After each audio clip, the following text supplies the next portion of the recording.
honor. A word spoken across 10,000 worlds.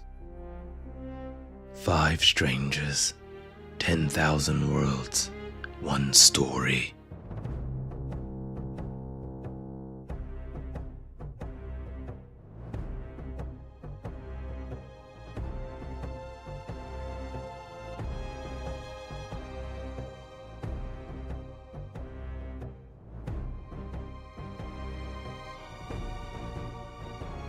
One seeks redemption for an unforgivable mistake. One hopes to restore the old ways and unite those long divided. One prays to a dead god, refusing silence, refusing to hide. One questions his loyalties, knowing each choice reshapes his fate. One walks the Wyrd Roads, guiding others while seeking answers of her own. The Norns have waited for this moment, when 5 paths converge in darkness and disaster.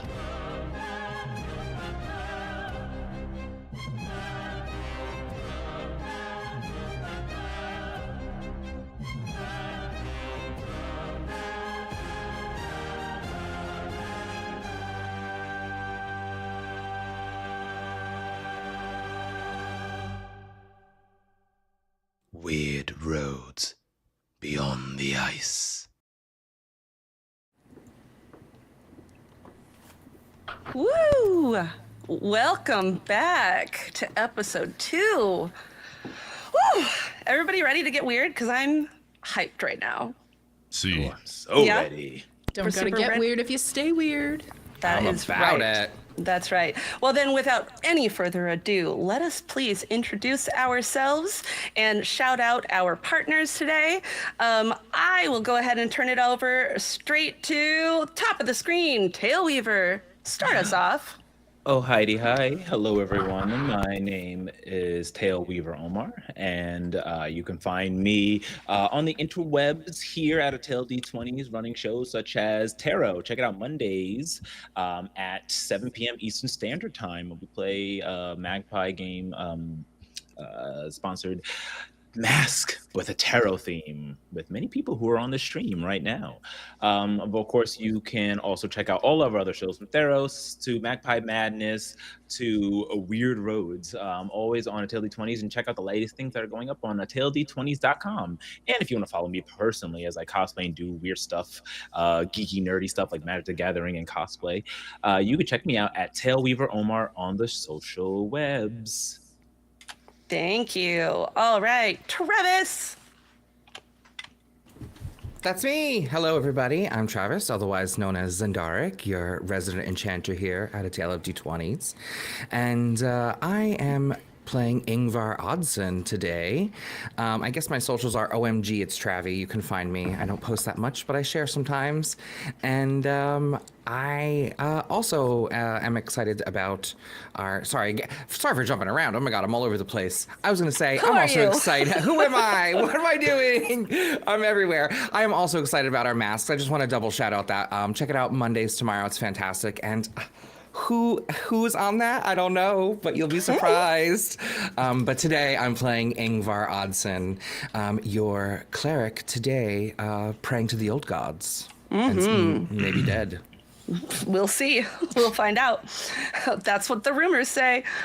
EO. Hi, I'm Io. I play Thor, Dwarf Paladin in this campaign, who is absolutely 100% totally okay.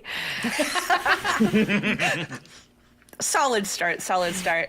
Kat, please introduce yourselves to our lovely viewers. Oh, hi, that's me. Hey, everybody. I am Kat the Dungeon Mom.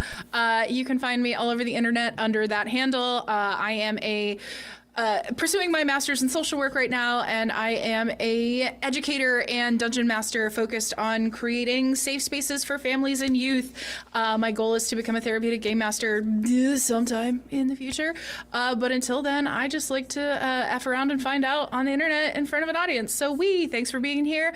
If you like me and want to see me be even more unhinged as a person, I recently DM'd an actual play called Tender Hollow about children who disappear from a grief summer camp and the paranormal investigators who are tasked with finding them. You can find that on YouTube eventually. Okay, solid. Wow. We have so many rock stars. And last but never least, Michael. I don't know if I'm last because I think you're last, right? Oh, yeah, I actually forgot about me altogether. So I'll be last today. How dare. No one can forget about you, Maria. Oh. Michael, he, him. I am a longtime veteran of streaming and shows and podcasts. Voice actor for the last 12 to 14 years, something like that. You can currently find me on Tubular Teens with Titans, a Power Rangers inspired audio drama. You can find it all over your podcatchers, Spotify, wherever else you may find that. And here, playing Tales of the Valiant with this wonderful group of people, I'll be playing the character of Kurruk, a Bearfolk Ranger. Woohoo! And since I am last today, good job me. I forgot about me to begin with. I am Marie, or Divergent Dryad, on the interwebs, pretty much everywhere. She, they pronouns. I play lots of games. I run lots of games. And I've recently gotten into convention GMing and kind of fell in love with the thrill of it all. And now I'm doing this. I don't know why they let me, but we're going to figure it out. And with that, I am actually going to shout out some of our partners. So if you are just tuning in, whether you saw episode 1 or not, first of all, if you didn't see episode 1, feel free to go back because it's going to be spoilers tonight, But otherwise, jump in. Enjoy the ride. So we are taking a very interesting spin on the campaign setting. We're starting with Lou Anders' Norrøngard setting, or Throne and Bones setting, published by Lazy Wolf Studios. We should also add a link in our show notes that you should be able to find all of his work, his incredible campaign settings. The lore, guys, it is so thick. It's such good lore. I can't even begin to say enough about it. And Lou has been incredible with sharing resources and helping us get started and answering my many pesky little questions. So thank you so much for helping out this show, and I hope everybody checks out his work. Also, we are doing the Kobold Press Labyrinth Worldbook setting, where the worlds between worlds are going to be explored. Not all of our characters know that the labyrinth exists, or even that worlds beyond their realm exist. But they are going to F around, and they are going to find out. So, without further ado, I believe that concludes our announcements. TaleWeaver, am I missing anything? No, I believe you have it all. Wonderful. Well, with that then, let's cue the intro.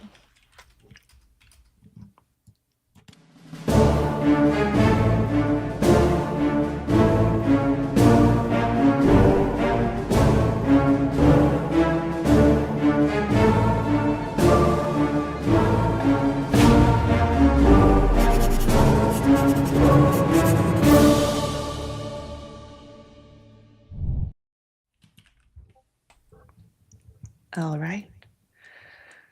We begin with our Kurruk, our Bearfolk Ranger.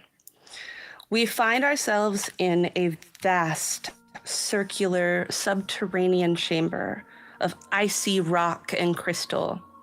The only light in this space comes from a glowing ritual circle on the ground as a group of robed mages chant in terrifying unison, a language that you don't speak. Each word feels like a threat. Behind you, a veritable army of Sitar stand ready, brimming with an almost hungry excitement. Perhaps equally as ominous are the three individuals standing in chains in the center of the ritual circle before you. An elderly raven folk, a familiar bear folk who happens to be your mentor, and a elven-looking individual. You're not completely sure of their heritage, but they look almost fey in nature. To Kurruk, most humanoids are alien-looking. He grew up in a society that was entirely populated by like beast folk. So people, elves, dwarves, they're weird. They're weird. So this one, no different than that, is just weird to you. And you haven't seen a lot of this type of humanoid in the ranks or even possibly in the prisons that you have stumbled upon. But you see them now. And as you are watching, you see the mages draw jagged ceremonial daggers. They slice their palms and begin to squeeze bloody fists over the circle. As the blood hits the dark glow upon the rock, you watch as every drop is swallowed up as if it never existed. It is in that moment that the three prisoners double over in pain, and golden threads pulled from each of their chests begin turning to an inky black void light. And before you, a portal of vast darkness, the absence of light, and yet a consuming energy is torn into reality. I'm gonna need you to make a strength saving throw.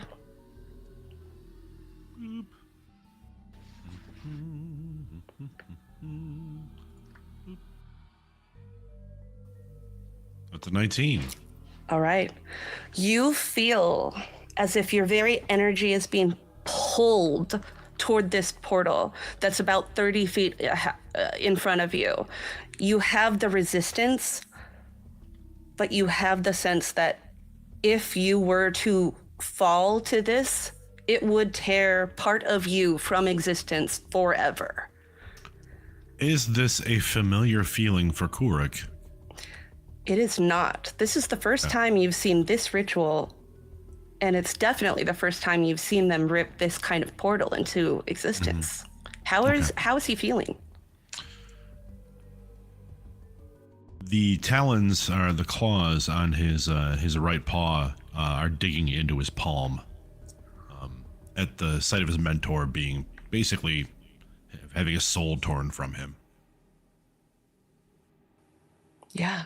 But he stands stalwart and still. You know that today is the day that you lead the mission through this portal. The army behind you, larger than you expected. This is the largest force you have ever seen them muster for any mission.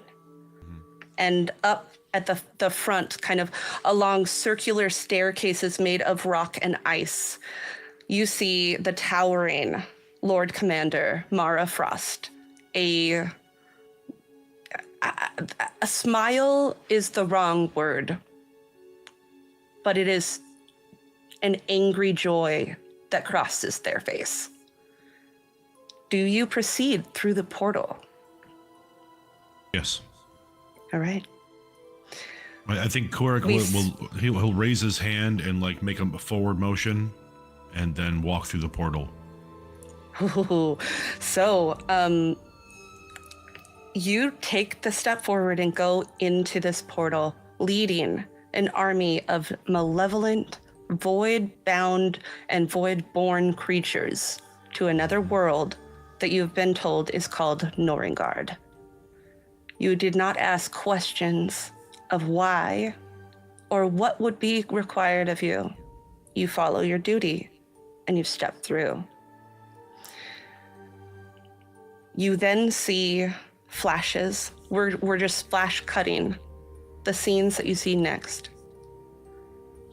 You arrive after walking through this maze of stone unending pillars on either side of you that end in only a black expanse with a kind of a hazy light of what would be stars possibly, or other worlds.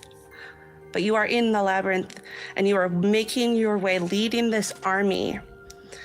Eventually the pathways begin to look like hedges and you see a staircase leading up. You know that this is your destination.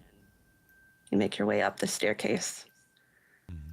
You arrive in a strange hedge maze where you see a very colorfully dressed creature, a humanoid-ish man, maybe? Gender is unclear of this strange humanoid, but they look kind of excited for a moment to see you until they see the army behind you. Beside this person is a human woman that looks like she's in a haze, in some sort of under some sort of control. The Lord Commander walks up. You didn't even know that they were right behind you. Walks up, grabs a massive fist on this colorfully dressed individual's throat, squeezes and crushes the life from them. The hedge maze falls away. You wake up. It is 3 days before your mission. And we're going to shift over to Zapien and find out how you handle the 3 days in preparing now that you know what may be ahead. Zapien! I love my players. I'm so nice to them, right? Mm-hmm. That's a word. Kind. You know, I like to keep it interesting. Zapien, you have been traveling through the woods. You felt a calling to do so. And while meditating, you received a vision. But this one was different than the others. You find yourself in an endless expanse, a place between places. No floor, no ceiling can be perceived. And though you stand as if on solid ground for the time being, solid but not stationary, it feels as if you are rotating like the hands of a clock, and an otherworldly, disembodied voice echoes, sound impossibly bouncing off of walls that are unseen. Welcome, Zapien. The time for obscurity and subtle visions has ended. I had hoped to provide you with more guidance and time to choose your own path.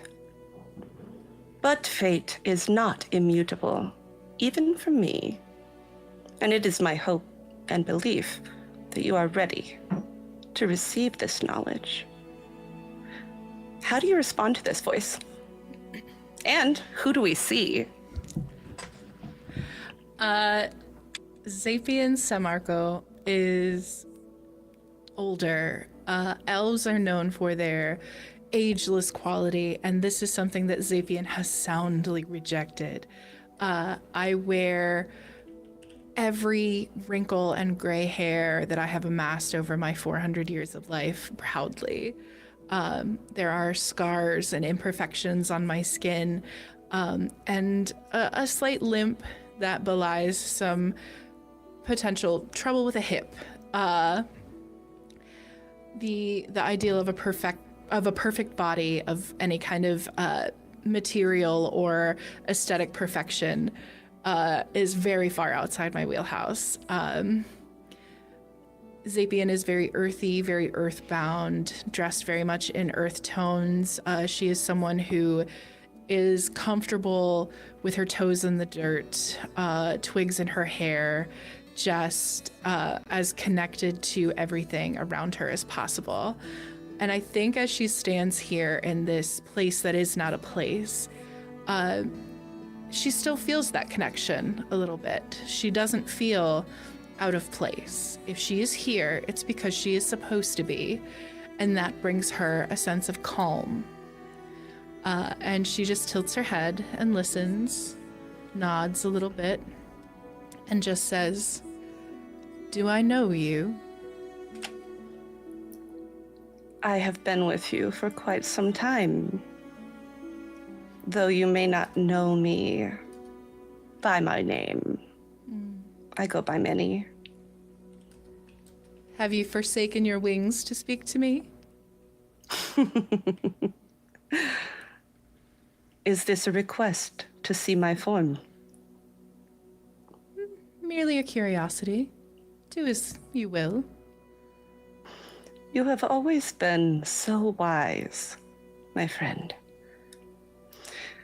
Wings, not so much, although some of my followers do possess them. Interesting. That's a puzzle I will take pleasure in putting together later. For now, it sounds like you have something more pressing to share. Indeed. A grave threat approaches, and quickly. It means to bring about the end of all things, all worlds. But its interest lies primarily in the core worlds. The worlds that first started, that have spread into additional living worlds like the one that you stand in now. We call this entity the Void. Though there are many working forces, it is not only one entity, but a deeper problem that is rotting worlds from the inside out. And it is already occurring.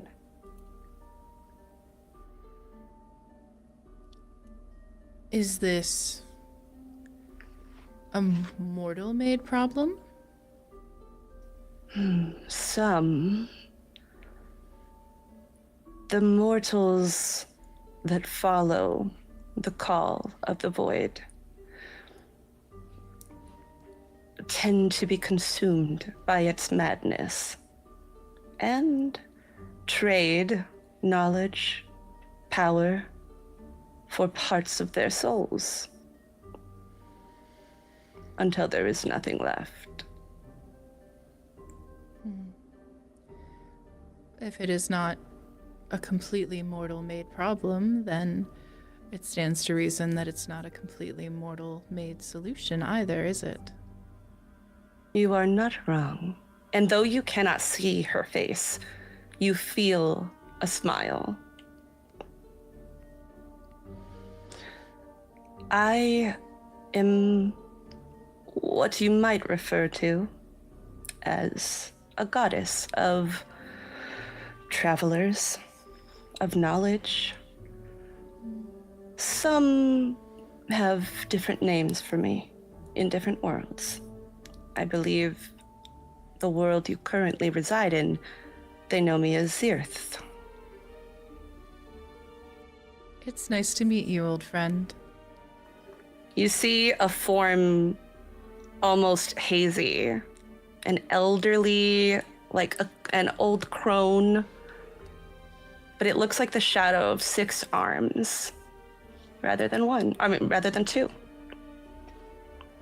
She seems to be carrying a staff, and though you can't make out the face clearly, you look down below you, and now it looks like you are standing on an intricate set of clockwork, and indeed moving with time.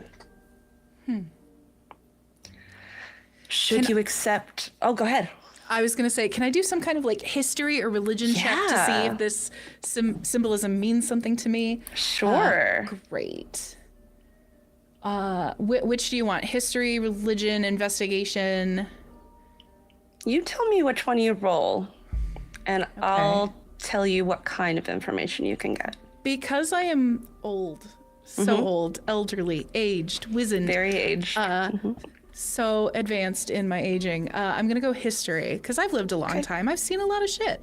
You have? But not enough, apparently. That is a hot 8. I will say, because of your background, that we've discussed, go ahead and roll that with advantage. And in thank Shard, you can just click in the chat box the advantage button, and it Okay. will calculate that automatically. Oh, that's way better. 23. Ooh. So how we'll resolve this near fail to a success is this. You have no aware knowledge. Like, you didn't know you had this knowledge. But you weren't born in the world of Qualth, the land where Norrøngard exists. You were born elsewhere. In fact, we might even say elsewhither. The Fey realm in this Throne and Bones setting. But you don't have memory of that, do you? No, it's lifetimes ago. Lifetimes ago. What you have this sense in this space between spaces, you're connected to something you didn't know you were connected to. The liminal. Now, the labyrinth is a liminal space. It is all of the pathways that connects all worlds. Were you to travel from one world to another, whether it is Elswither to Qualth, or Norrøngard to the Dreamer's Island, either way, you'll always cross the labyrinth at some point. And you remember a name, Rava, goddess of clockwork, travelers, time, knowledge. And she has multiple forms. One of them is an aged crone, one a young maiden, and one a middle-aged woman. But in each, she has stark white hair, a staff with gears, and the 6 arms. And the form begins to solidify as you have this memory and are reaching for that understanding. Though she is impossibly large, she stands before you. I sort of dip my head in deference to her as I take in the form of this impossibly huge god. And I ask... This is the official artwork, although her hair would be white, and she does have 6 arms. I was going to say, that's not math. I know. I don't know what to tell you. It's gorgeous That's fine. artwork. I It's don't have beautiful. one with 6 arms. Maybe she's holding all the arms in the same position. She might Truly. be. We don't know. It's an optical illusion. It's fine. And for those who haven't seen Zapien and are using watch mode, check her out. She's cool. It's my girl. I will sort of incline my head in deference and just, after taking her in for a moment and basking in, the presence of a god, it's not something that happens every day. It's certainly probably not my first time, but it's enough of a rarity to be worth noting. Indeed. And then I kind of return to the point and ask, what is it you would have of me in particular? You have already met other travelers who are on the same path. As I said, fate is not immutable. It can change. It is not certain. But the allies you have met are headed in the same direction. They will need someone to tie them together, to provide comfort, to provide guidance in a tumultuous time. And I believe you have the heart of that traveler. Zapien works very hard in this moment to keep her cool. Being an emotional connection is not in her wheelhouse. She is a caregiver, she is a traveler, but the idea of being tied to or tying people together is stressful. It is a challenge.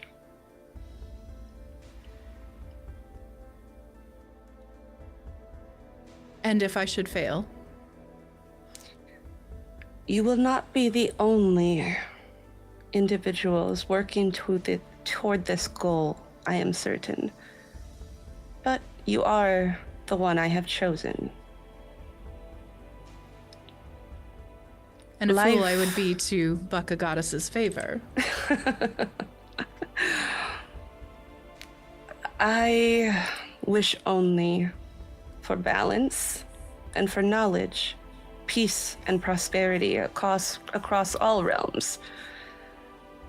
I cannot guarantee your success, but should you continue on this path and follow as you have the values that I cherish so much, I will continue to grant you what favors I can.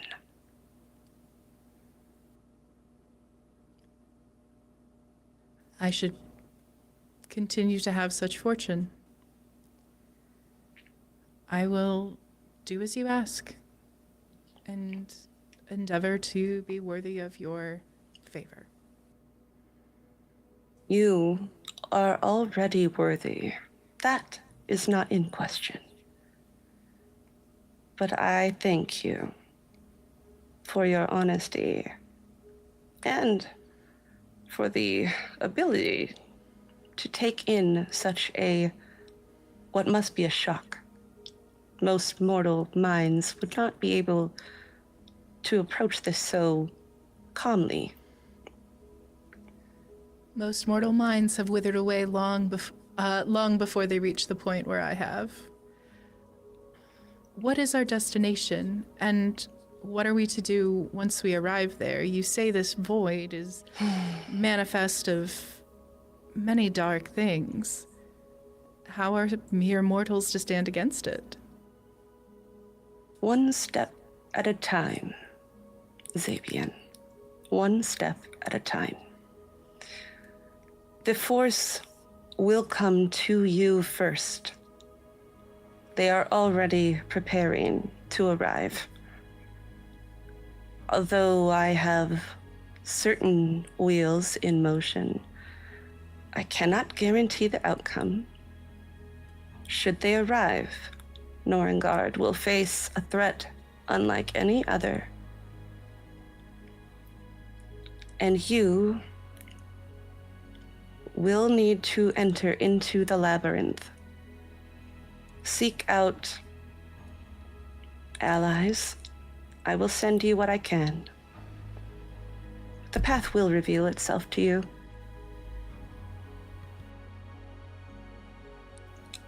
I wish I could give you more specifics, but that is not how fate works. I place myself in your hands. Take them into your own as well, for you play a role. And with that, the vision fades. You are currently near Bensa, in the forest nearby, and you will be able to travel there probably within one day. Okay. And meet up with your allies. There's a deep inhalation and just hells. How far away is Ingvar? Ingvar right now is in Bensa, and as you sort of wake from this meditation, you realize that you're somewhat late for the time that you planned to meet up with Ingvar and Elder Penelope. I gather my things and set off on my way. Is my entourage with me? This was actually a solo mission. Okay. You had some time between. Most of the entourage is either in Bensa or nearby, as you had just sort of arrived and had time to rest between your next journey to wherever that may lead. My very first order of business, once I get into the town of Bensa, is going to be to fire off a missive to them, not to wait for me, that I will not be available for the next leg of their journey. Very well. All right.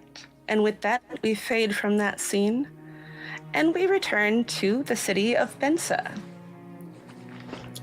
where we see Thor, Araya, and Ingvar.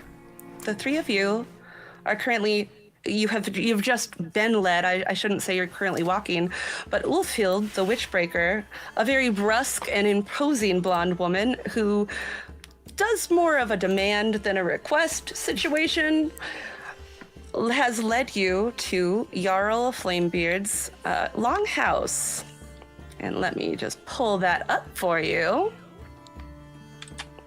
Boop, boop, boop.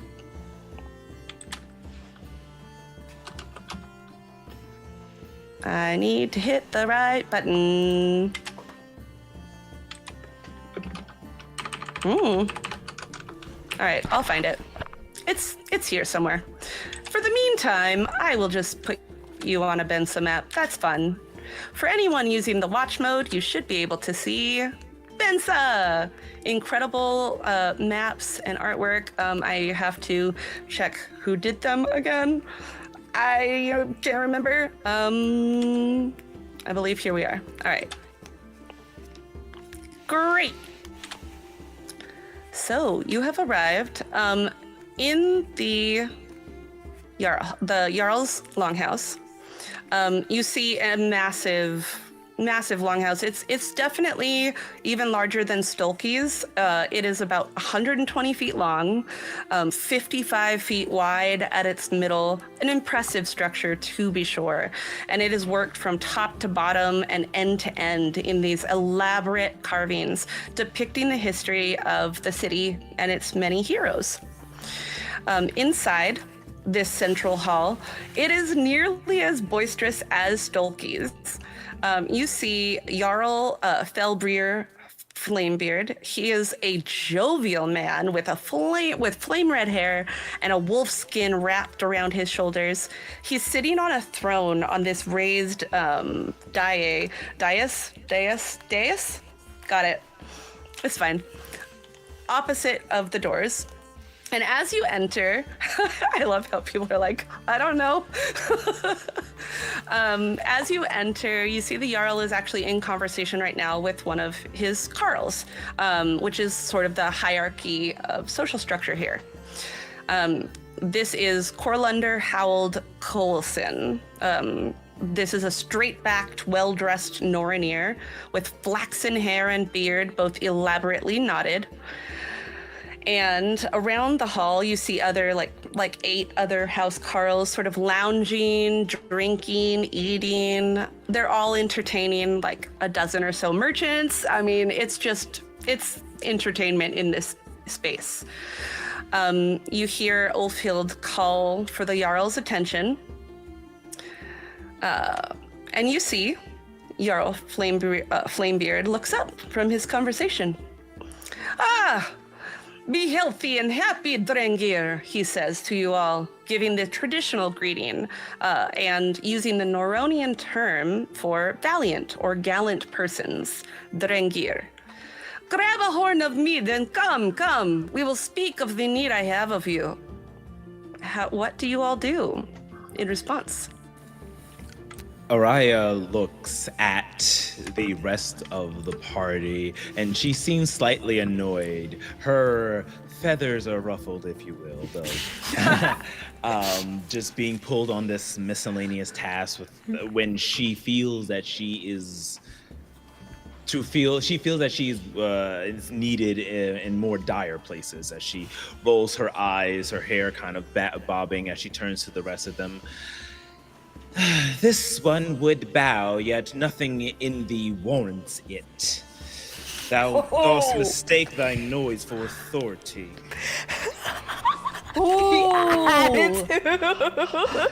Okay. Oh, let's go. Okay, the jovial look on the Jarl's face sort of turns to a frown, and Ulfhild looks at you sternly and puts a hand on her weapon.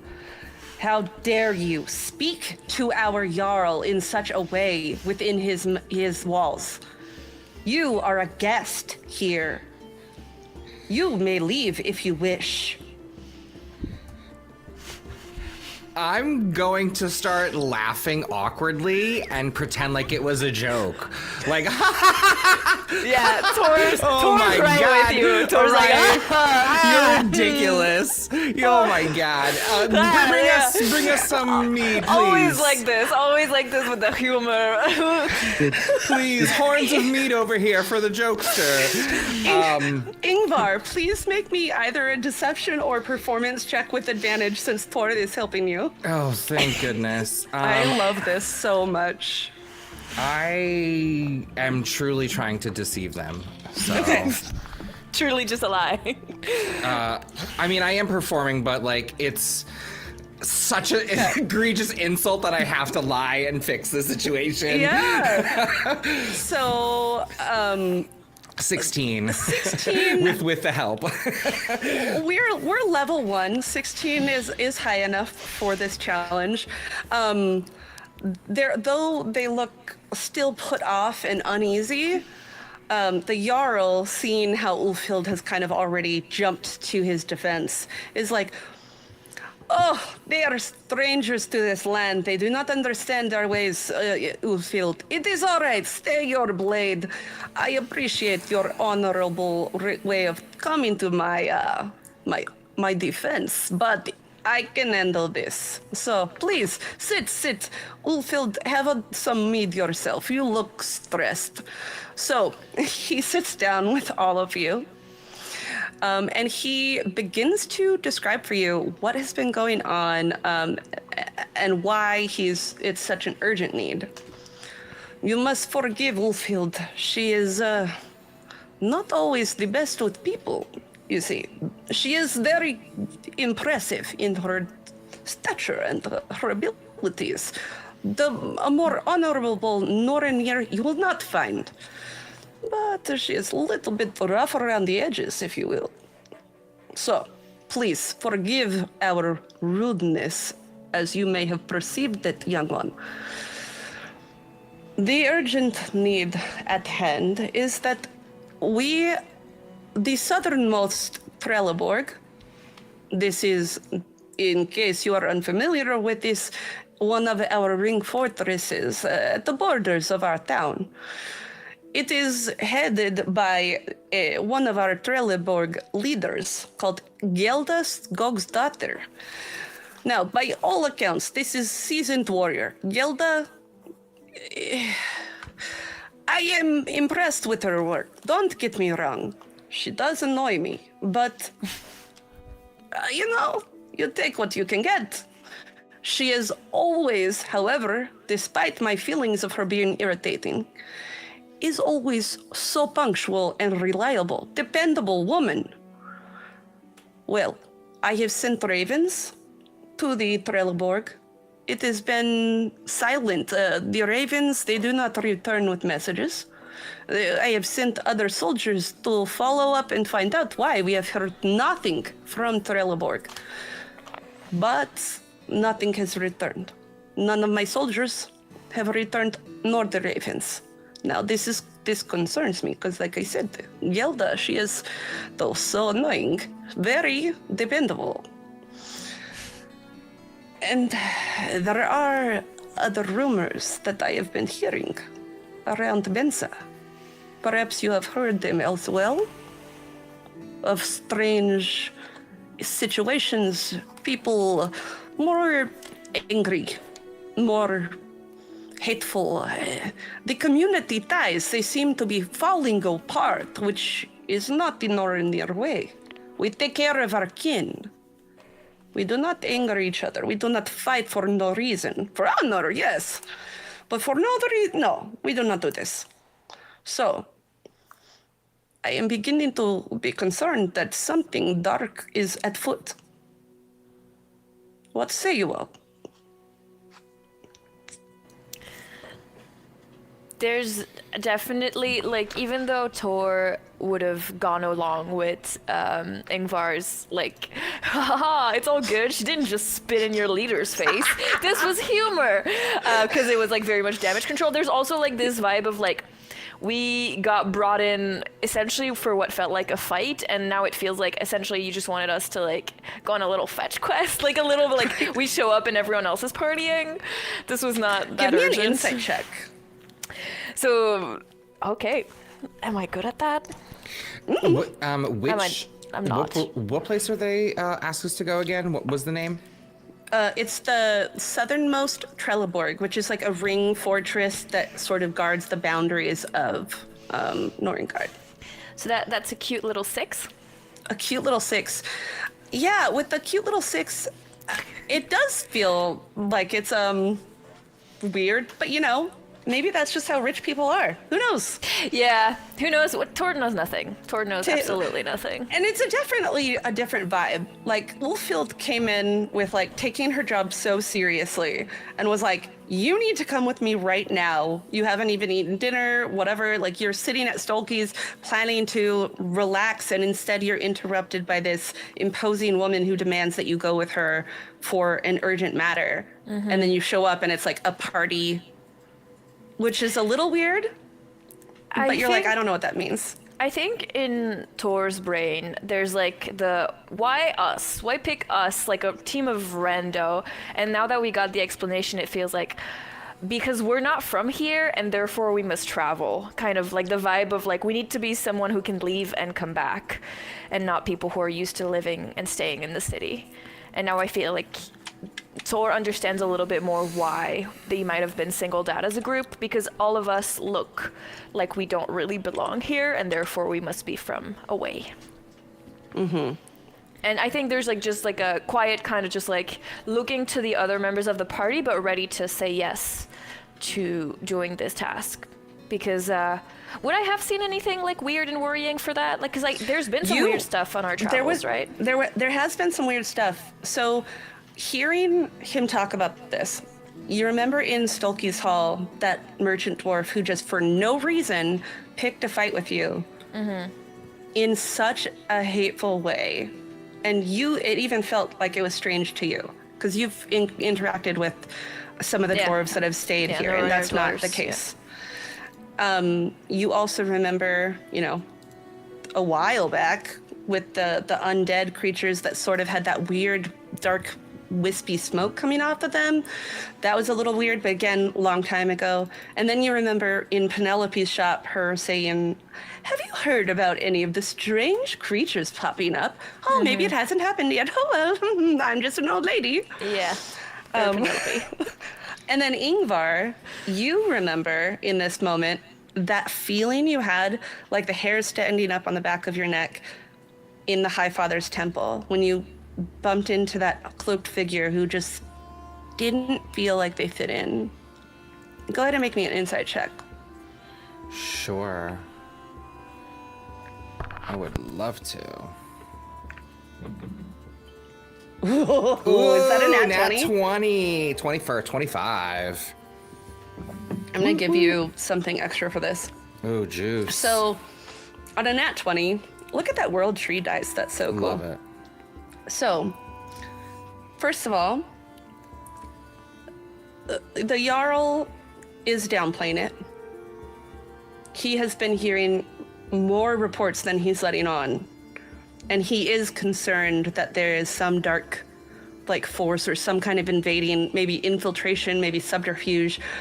Something has been going on, and someone is trying to poison the minds of his people.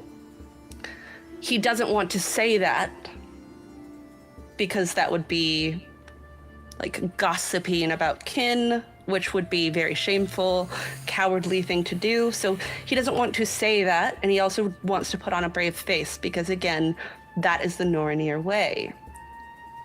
But the truth is, he is concerned that something is poisoning the minds of his people, and maybe something has even happened on the borders. Maybe they're coming in from Ireland, or maybe it's the Svartalvar elves that are doing subterfuge. He doesn't know, but he needs someone to investigate this, and you guys look equipped to do so. The other thing I'll give you on that nat 20 is you have that flash of in the High Father's temple, the feeling you had something else. You remember talking to that head cleric. And it dawns on you at this point that you simply asked to see the head cleric, and the person who overheard and came to you claimed to be that person, but wasn't. Interesting. All right. And it's at that point that you remember you've heard of Bensa. There is a head, like a gothy, that leads the High Father's temple and can be found there on most days. This was not that person. Yeah, I was given too quick of ease of access, and they just sort of... And they sort of made a point to tell you, your god's dead. Mm-hmm. You could talk to other gods. He didn't say the High Father. I will, after sort of analyzing and hearing this, I will look to the Jarl and I'll say, I believe that this matter does require a unique skill set. Perhaps my companions and I could speak with you in a more private location. There are a few details that I feel like we must dig into before I can accept this quest, because there is a feeling I have that Kavir's calling us. Kavir, you say? The god of luck, you think is at play here? I meant to say the god of fate. No, Oh, sorry, okay. I looked No, at the that's wrong fine. one. But luck works too. If we have any, if we are blessed, then yes, Kavir will have a hand in it. But Indeed, if you carry any weapons or any trinkets from a successful mission that you have had before, that would bring you good luck for the battle ahead, I presume. Kavir may smile upon you. I just sort of am doing this because I feel the apprehension or hesitation from Araya. Mm-hmm. And I'm not, even though Tor feels excited, I'm not sure if I read that on them just yet. So knowing that I truly feel fate is pushing us together, I still feel as if there needs to be... more details. Yes. Yeah. So, yeah, he agrees. Of course, should you be interested to accept this quest, I can absolutely offer you a bench for the night. Promise to, of course, supply you in the morning for your travels. It will be several days' journey to Corlander's farm, and Corlander, basically the owner of this farm, is sitting here, and also offers, to give you. A day's rest when you get there. It's about 3 days' journey to his farm, that you would be able to get a rest, and he would also be happy to row you across the Hraven Fjord, which is like the river fjord that's kind of, you would have to actually cross yourself, which would be very difficult. So he does offer you that. If you need to have a private conversation, perhaps we can adjourn to another room, but Corlander held Coulson should join us. It is his farm that is on the way, and of course would be relevant. What do you think about that? You say, yeah, okay. All right, so with that, he invites you to refresh yourselves, and adjourns to another position. Let's go ahead and fade to Kurruk. Kurruk, you are preparing for the mission. You have about 3 days to prepare. And I would ask you, by the way, this is just the official Kobold Press artwork for the Labyrinth cosmology, as our friend Kurruk is not in Norrøngard, but somewhere in one of these worlds. So, given your vision last night, It's all tubes. It's just tubes it's everywhere. all tubes. Just big tubes. Yep, tubes and coins. So, given the dream that you had, and given what you were told by your mentor a few days ago, what does Kurruk want to do, if anything?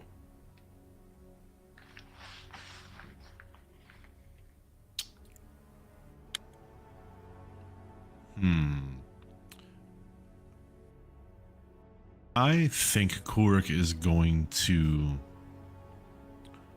trying to find some time with the Lord Commander or one of the Lord Commander's underlings, just to try to get a better feel for this mission, what's happening. Okay. And Cool. then also, this is a little bit unlike Kurruk. Usually it is go here, do this thing, and Kurruk kind of just nods and does it. And also sneak down to the holding area and perhaps have another conversation with his mentor. Okay, cool. Which one would you like to do first? Yeah, 6 and 1, half dozen of the other. I don't feel particularly strongly either way. Okay, then let's go ahead and have you find the Lord Commander. You're able to get an audience with her, and she brings you to one of her private chambers. How do you approach this conversation? I think entering the chamber, there is a moment where Kurruk takes a knee briefly until he is excused to stand, and then places his hands behind his back, his cream-colored fur kind of rippling along his arms and forearms, shoulders. Stands up on his neck a little bit. This is an odd position for him to be in. He typically doesn't take many audiences with the Lord Commander. I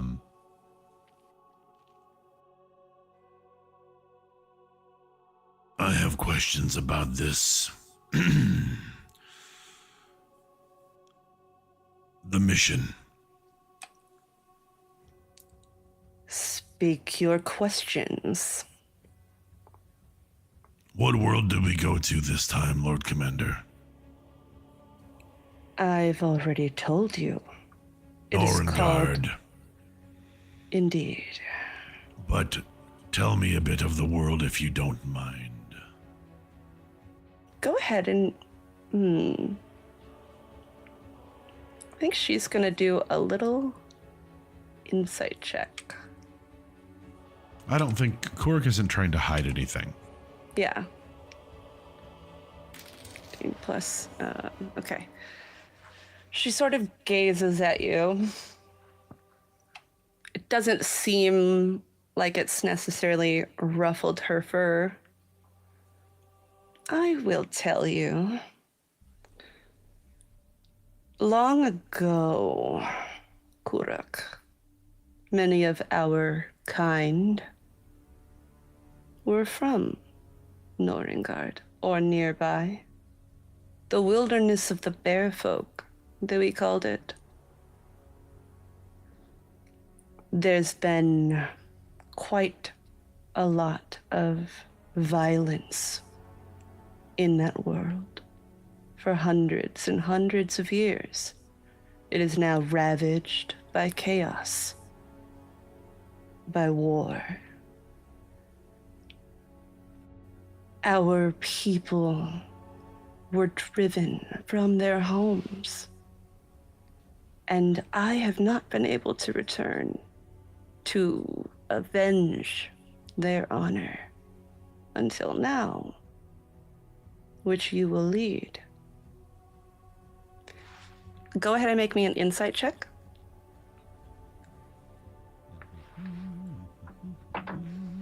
And I'm gonna roll privately. Oh, shit. That is a nat 20. Uh-oh. So, given the state of my roll and yours, You can tell you are being manipulated. She is being honest to a degree, and you can tell that she is choosing her words carefully in a way to manipulate your emotions and control you based on what she believes would be a cause you would be empathetic to. You are community-based. She sees the way that you protect your people, those beastkin that still are amongst the ranks of the Crimson Knights. Mm-hmm. She knows that is your Achilles heel, and she's trying to lean on it. And she's lying through her teeth. That is not why, maybe at some point, why she wanted to do this, but that is not why she is coming here now.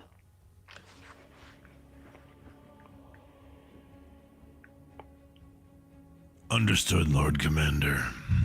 Is there a sizable force we will be undertaking this time? We will be mounting a force. We will come up against great opposition, and we would like to minimize casualties.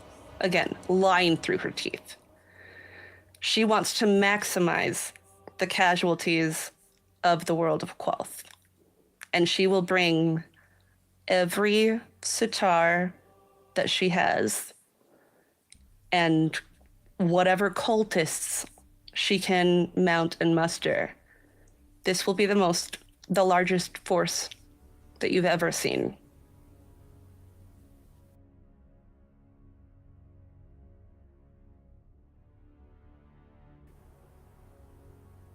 Pardon my questions, Lord Commander. It just seems that vengeance has not necessarily been a reason for us to do what we do. Why this world? Why this time? She leans over, and her towering figure, her muscles ripple. Do you know the wilderness of the bear folk are the only peoples to ever repel attack after attack of these Norrøngard? Over and over, hundreds of years they came for us, and we had to fight tooth and claw to defend our own homes, pushed from our homes. That means nothing to you. Do you really think that all of our kind came from a little town called Harmony? Where do you think your people come from, Kurruk? This is personal to all beast folk. Again, you see truth and a lie. My deepest apologies, Lord Commander. I was gathered as a child. I had very little connection to my home. But you do have a connection here, and we want to keep it that way. So, show me that you can lead, or we can find you another position. Dismissed.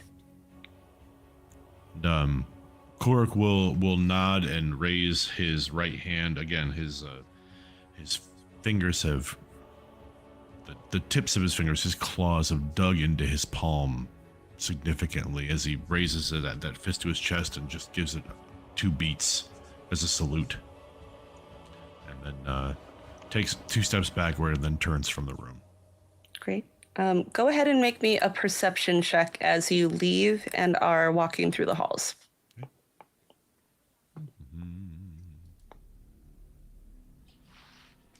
13. All right. What you don't see are two cloaked figures that are commanded to follow and tail you. And we're going to cut over to Zapien. Zapien, you make your arrival. You've arrived in Bensa. And where do you go first? What do you think your first place to stop would be? So I send off the missive to my group, my party, letting them know that I will not be joining them again for a while, and not to worry. And I think after that, the goddess's words about you've already met the people on the path, I immediately think of Ingvar. I think back to the last time we attended ceremony together, and the way I encouraged him to be brave. And I am convinced that even if he doesn't lead me to the others, that he is the first of the flock that I need to collect. Awesome. How do you go about looking for Ingvar? Well, I know I missed out on the meeting with Penelope, so I suppose I would go look at whatever shrines he tends to frequent. I know that he is not a person of idleness, and he has a compulsion to make himself useful, as we discussed. And so I will just kind of hit up the shrines, the poorhouses, anywhere where I think he might be making himself of use in order to find him. Okay, go ahead and make me, I'm going to say an investigation check. Okay. For this. 11. Okay, so you're looking around. It's already nightfall, so you're not really seeing any of the locations where you have found Ingvar before. You're not seeing him, but there are some soldiers that are sort of just patrolling around the city, who kind of stop you. Are you all right, ma'am? Never better. All is well. If I don't find him and it's getting to be night, I will just turn up at Penelope's. Even if I'm not scheduled, she tends to expect me. That is true. All right, so he looks at you, okay, doesn't seem like anything's a problem, so he lets you pass. And I'm a sweet doddering old lady. I don't pose a threat to anybody. No, but you're just wandering around at night. He's like, what's going on, lady? But you're good. You're good. You're like, I'm fine. There's no trouble here. So you pass on and find your way to Penelope's. As you go to knock, it opens. The door opens. Ah, there you are. It is quite late, young lady. And you see inside this room, for those who have not seen Penelope's, it is a little hut where you also see just all manner of knickknacks and gadgets. There's clockwork gadgets all along, like some shelves. You see like a spinning wheel for weaving, all manner of tapestries. And along the wall, you see intricate hand-woven tapestries that adorn the walls on all sides. I step into the house, kind of shaking the road dust off of myself, and say to her, I wouldn't keep you waiting on purpose. I am being called to a higher need. You don't say. Well, come in. Oh, you look like you've been traveling. Don't I always? You have a point. However, you do remember that I see not with my eyes, my dear. No, you So it's see more far of a better than the rest sense. of us. Ah, well, you flatter me. You flatter me. Come. Has all been well? And I take my normal seat. It has been a day. It has been a day. Things seem to be moving quickly. Our friends, you remember Ingvar, has met some new allies. You missed the young dwarf that came to visit us. A little bit twitchy, needs everyone's approval. General. That's Thor, yes. They are I know still of him. finding them. They're still finding themselves, you see. So He will. His path is just a little curvier than the usual. well, I'm not opposed to curves, so this is fine. That's fine for me. But you also remember our friend Araya. Have you met her? I don't think I have I? I don't think you Okay, have. no. Her name is not unknown to me, but I've yet to have the pleasure of her company in the flesh.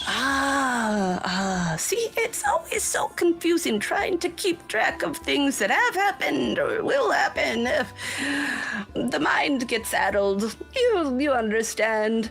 But I was just letting them know not too long ago that there might be some interesting events occurring. You might check with the Jarl.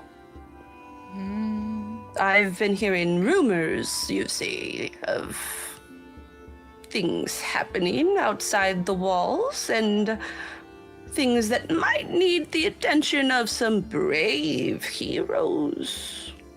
And what if they were more than rumors? Well, then it would be a good thing that we have some brave heroes to help. Yes, because the first thing any would think of when they think of a hero is an old woman and her staff. You see, actually, go ahead and make me an insight check. Okay. I'm just rolling all the rolls today. 15. You see a mischievous smile cross her face, and she tries to hide it as she takes a sip of some kind of beverage, probably mead. Of course, that wouldn't be the quintessential image, I suppose. But looks are not always what they seem. You know more than you're saying, old friend. Don't I always? That you do. Speaking of my darling Ingvar, do you know where he is this evening? I believe by now. And you hear the tick of a clock. Ah, yes, I believe he'll be speaking with the Jarl. I'm sure that's going well. Sometimes the visions are specific and sometimes they're not. What can I say? Oh, you always find something to say. Part of the charm. Yes. I know Thor, but the other companion, Araya, what do you think of her? Very repressed. She is hiding something, a deep wound, but is seeking something to fill it, something greater. She has a good heart, though perhaps she does not believe that to be the case. And does she allow that to compromise her judgment? Perhaps. But what of us can not claim the same?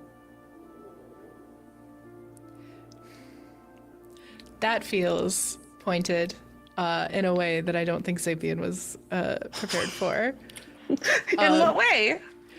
Just like Zapien thrives on being sort of instead of a jack of all trades, master of none, like I know everybody, but I'm not close to anyone. Yeah. And so when you talk about clouded judgment and just like, I think you absolutely, like, no role required. It pings so true. Mm-hmm. And it's in that, like, you can tell that statement was very much, all of us carry our scars and wounds with us. Thor tries to prove himself to everyone, perhaps because he's trying to prove himself to himself or his family. And you saw it right away. But he has a good heart. Araya, that she speaks of, carries her own pain. And that does color the way that she moves through life. But that's not always a bad thing. And you carry your own. Ingvar, you've seen, seeks answers and wants to do good and wants to be devout. But first, to be devout, you have to find what cause is worthy of your praise. And maybe he's still looking for that. All of you look for something. that's true enough.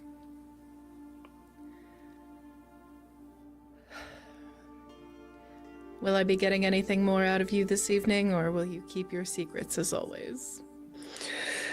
Well, I must hold on to some secrets. But you have the feeling, the energy of someone who is carrying a heavy quest. Perhaps you are the one carrying a secret.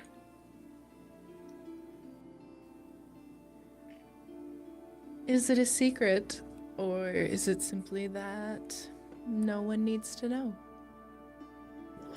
Exactly.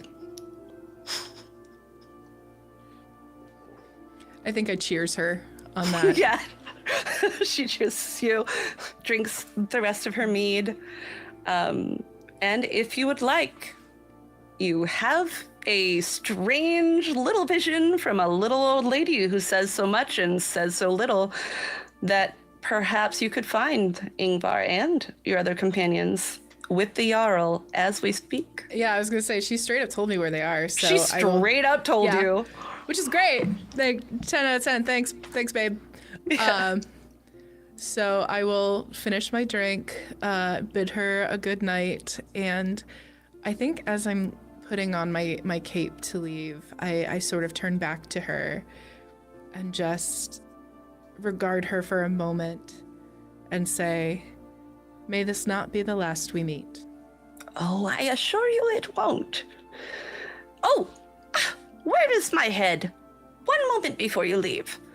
She goes into one of her little baskets, and under a little wrap, a little cloth that she seems to be woven, she pulls out a handful of little tokens. They look like just little scraps of some kind of natural material, and it has like some carvings, some little designs in them.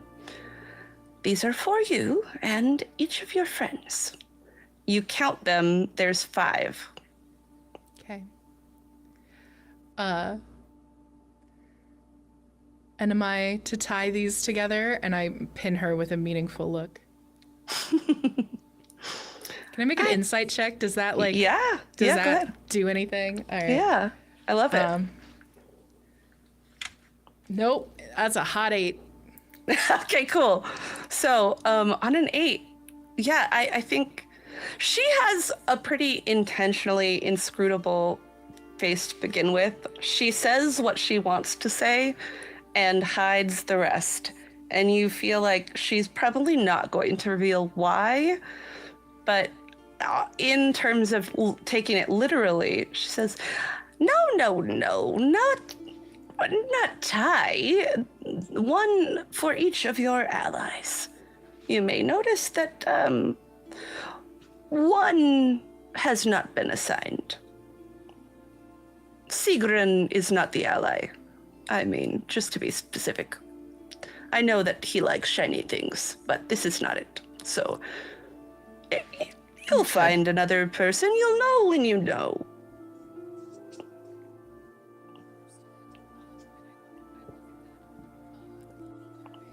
Understood. And I look at them. The little carvings, are they like letters or pictures? Are they like discernibly something? I'm gonna let you. This is fun. So the question I'm actually asking, because you said like the one of them's not a son, like is there one that is clearly meant for me, one that is clearly meant for Ingvar, You know what? etc. I like that. Yes. So Okay. you'll see like each one kind of has some kind of design that seems really specific. You have one that actually looks like a hammer. In the design, it's not just a hammer. There's like all these intricate like gears and things almost. They almost resemble like little clockwork gears in the design that's sort of in the background. The foreground is a hammer. And then you see another that is like a little, I guess it would be sort of like a sensor, like which reminds you of Ingvar. Yeah. And then another that is just like raven feathers that are all wrapped in with the gears. And actually, as you look at it, it almost looks like the branches of a great tree are connected.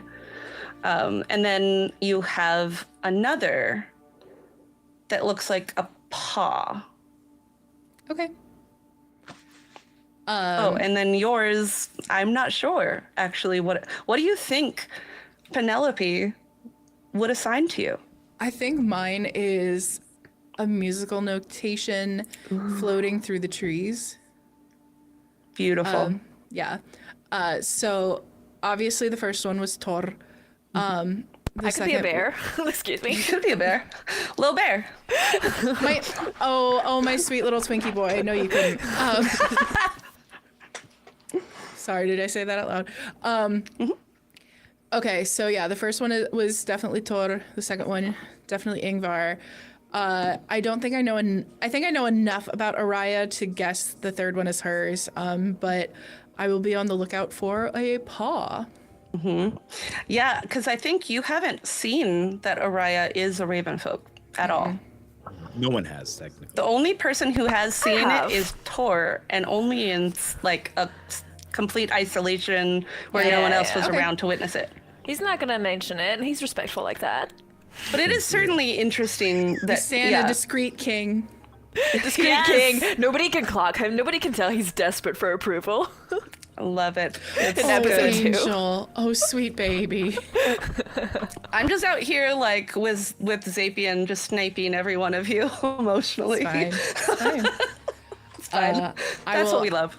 I will tuck each of them safely away and head off towards the Arls to find my future.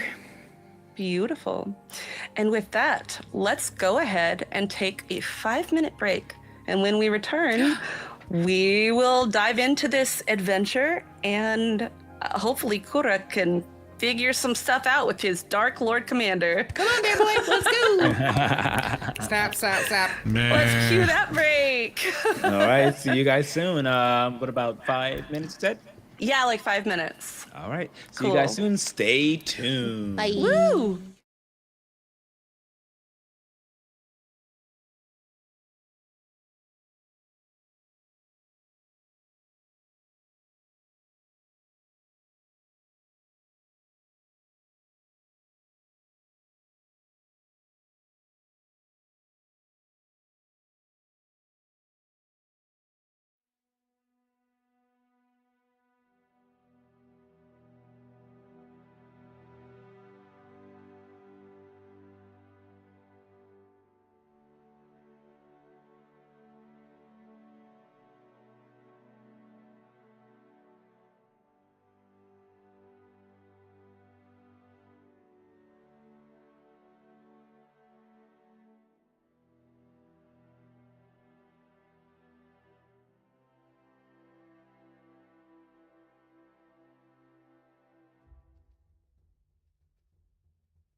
And welcome back. All right. So before we dive in to our hero's adventure here and tie our 5 threads of fate together, I did want to shout out a little special mechanic that we have in this series that is a custom mechanic called honor.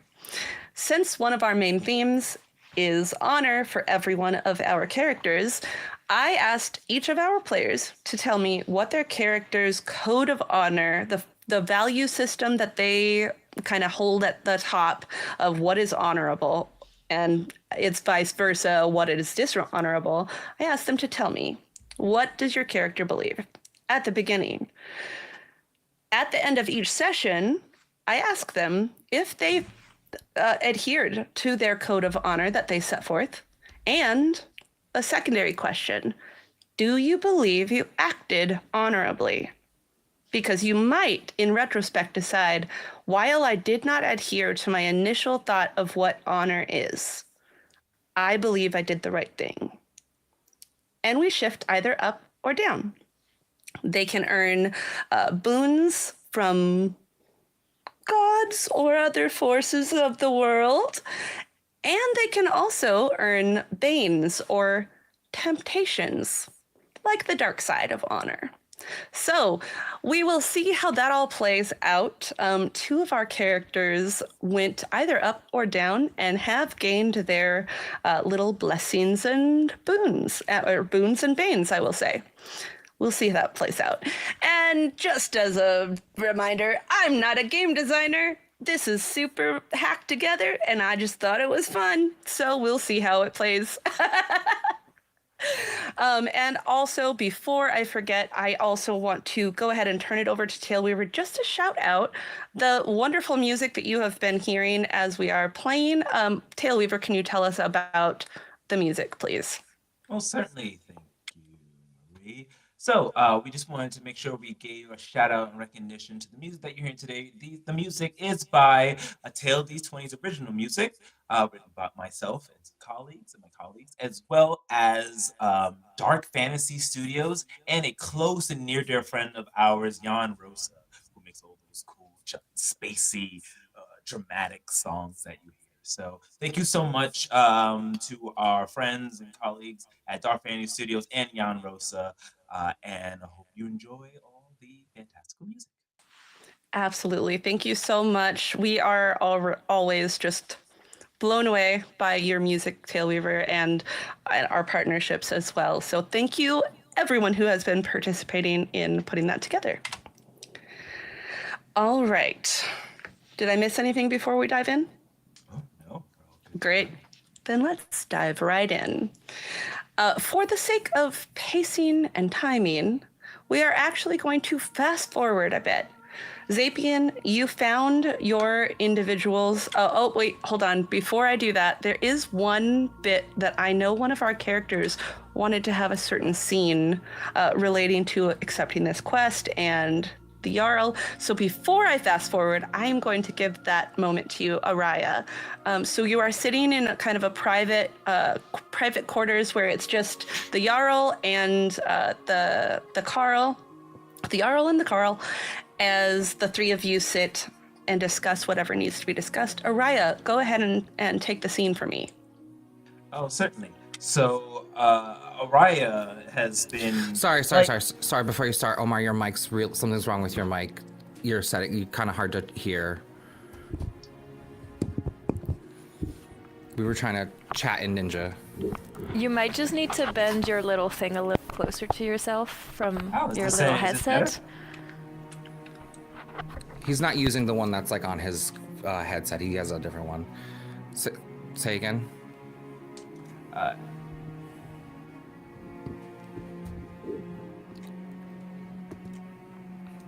Sorry, folks, for technical difficulty. Just want to make sure you could hear him when he does his exposition. Yeah. When he has his spotlight, we want to make sure that you know what he's saying. Everything is broken.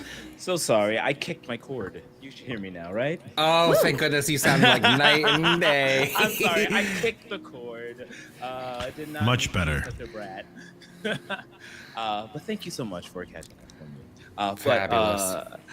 Araya looks confused as she's trying to understand the need to take this mission, but looks on over at Ingvar and says, "Wise Stolas, this one wants a word with you, if thou'lt allow it." Surely. Let's step over here, and I'll walk over to a corner with Araya. Wise Stolas, for this one would trust thy judgment more than her own pride, but doesn't thou think that this quest from the Jarl is nothing but chasing smoke? And yet smoke doth ever curl from hidden fire. I do not believe, though. I do not believe that to be the case. I think that there is more afoot than what we believe. He is holding his tongue. He is honor-bound in a way that you are not. And I understand if you cannot accept this quest, as you are not officially from this land. Although I do not hail from Bense, I am a Norrøngard nonetheless, and I must heed the Jarl's call, and something is wrong. I have had visions. I have been sent to this city.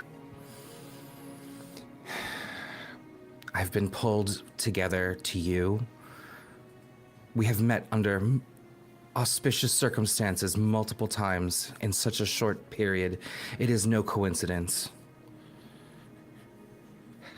Soon we will find another, I guarantee it. Fate be on our side. I understand if you do not find value, Araya. But let's hear them out. Let's get to the details, because more is happening. Then this one yields, while Wise Stolas. Thy sight is longer than this one's temper, and this one honors it. When he now has referred to me as Stolas multiple times, I am proficient in religion and history. Do I know of a character from a religious or historical text referred to as Stolas? I'm going to turn that over to you, TaleWeaver, because I am not sure what the meaning behind it is for you. Sure. And I would actually say this may have been something that she has called you on several occasions, as she would, she doesn't call anyone that's close to her by their names. If you're called by a name by her, that means you're not close. Stolas, or a wise owl, as someone she sees to you as someone who's wise, she's giving you that avian name. As she looks on over at Tor and says, "This one also praises and trusts in the might of the mighty Gerfalcon." And she points on over to Tor. Okay, I think I'm putting together that Araya is making nicknames for us. Yeah. You know what? And Ingvar, I think as this is sort of coming together, I think you also, as a Fae person, you may also kind of feel a deep, even though you weren't raised with the Fae, you still might have that tether of rules that bind you in realms like Elswither.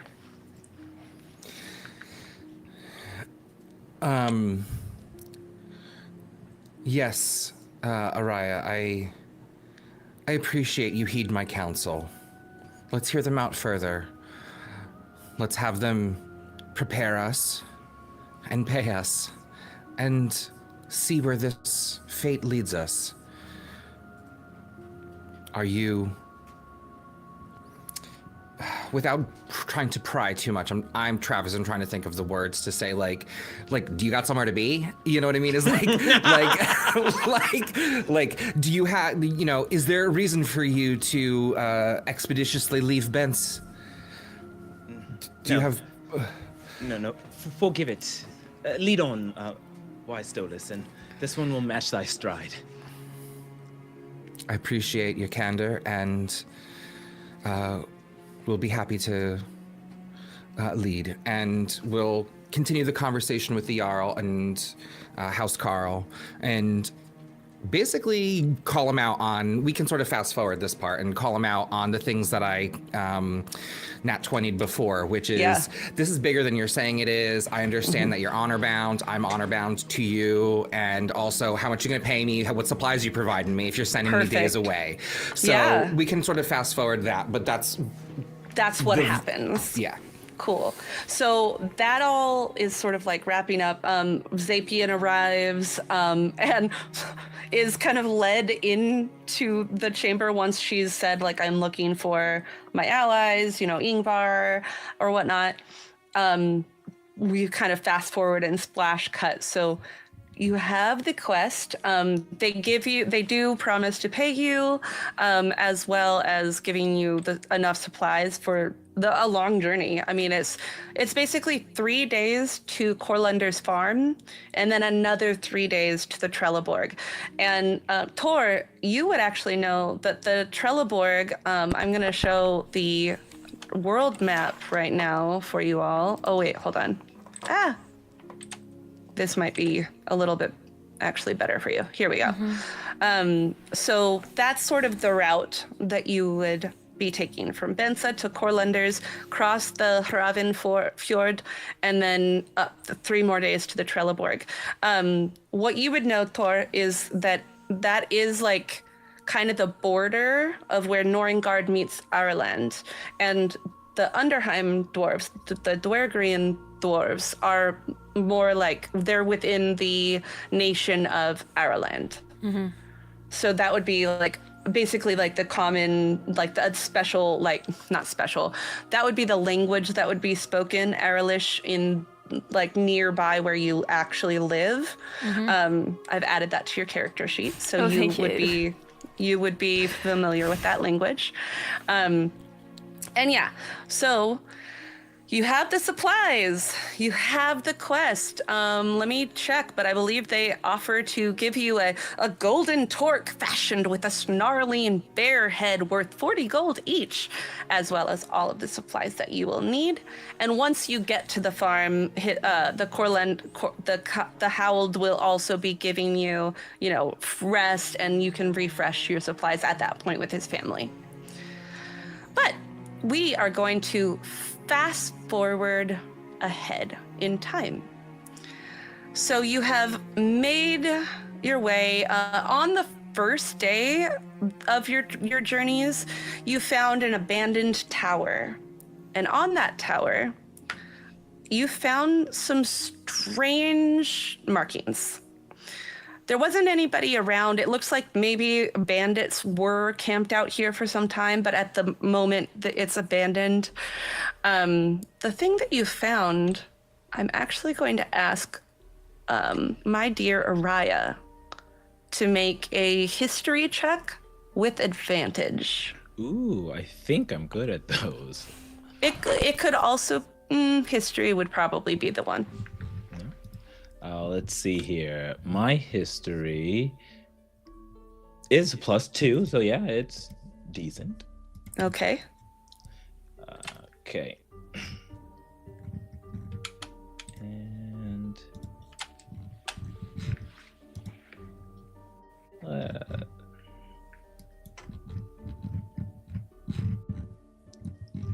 sorry, I totally am hitting it. But I'm on the edge of my seat.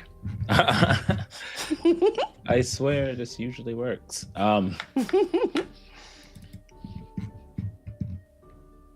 Okay, I'll roll a live one. How about that? Because I always have a bag of dice around. Yes. Okay. That's going to be a 16. Oh, yeah.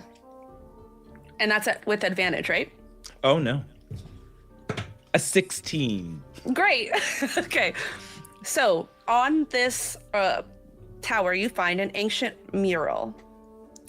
There's like rubble in the way and a collapsed wall, whatnot. You know, you kind of have to brush off of it. But what you find is a script you're not familiar with, but some of the symbols you are. There's a foreign word that says kavar and locus sacer, both of which translate, as you recognize them, to a sacred place. And you realize there's a Norrøngard word that sort of is the equivalent, rothuf, which means altar or sanctuary, and the rot, it means root. Immediately you recognize what seems to be depictions of the world tree, Yggdrasil. This one notices. Look upon there. That's. And she whispers, this one's own home. It's the tree, Yggdrasil. Does thou see it? And points it out to everyone, explaining each and every one of the runes in their meanings, or the words in their meanings. Yeah, you all, I mean, I would say Zapien might have the most familiarity, but you've all seen depictions of the world tree before, not in ancient Gordian script from the time of the Gordian Empire, long before the Norrøngard were sort of the dominant force here. This is ancient. But you see those sort of symbols, and it seems like it definitely seems sacred to you specifically, Araya, because you haven't seen something like this since you left home. But you move on. Farther down the road, eventually you arrive at Korlunder's farm. This is 3 days into your journey. As you approach, you see the fields, livestock pens, kind of protected by turf walls and wicker fences that are surrounding like chicken coops. And you see a small like waterfall tumbling down the slope, turning into a stream that runs underneath the longhouse before spilling into the gulf, the Serpent's Gulf. A rowboat is tied there along the water's edge, which you know probably belongs to them, and as they offer you passage. But the interesting thing happens when you arrive and start hearing shouts and growls, curses, and caterwauls. Hisses are echoing across the valley. And from that downslope, it's difficult to see exactly what is happening, but it is clear that something is more than amiss at Korlunder's farm. Suddenly, an enormous sphere rises into your view, turning in the air. It looks like nothing more than a giant bouncing ball of fur. And it tumbles end over end, then rolls behind an outbuilding. And a panicked voice screams, "Please, help! What do you all do?" And of course, Zapien, I am so sorry I didn't give you a moment to kind of reunite. If there's any scene that you would have wanted to have or anything, please let me know. Great. So, what would you all like to do? Araya's running straight there. Yeah, She's a I protector. was gonna say, I think Araya and I just quick look to each other and then book it, and towards whoever's running for screaming for help. Amazing. All right, so you run toward the issue, toward the problem, what's happening. You see several dozen farm workers are rushing to and fro. They're chasing and being chased by a giant rolling ball of fur. I should say giant rolling balls of fur, as there are multiple of this. These are there's 3 rolling balls. Let's just go ahead and roll initiative. Okay, because we're gonna use that to adjudicate how we take actions, even if you don't go into combat. Let's see what happens. Ay, ay, ay. Oof. And I'm gonna go ahead and bring us here.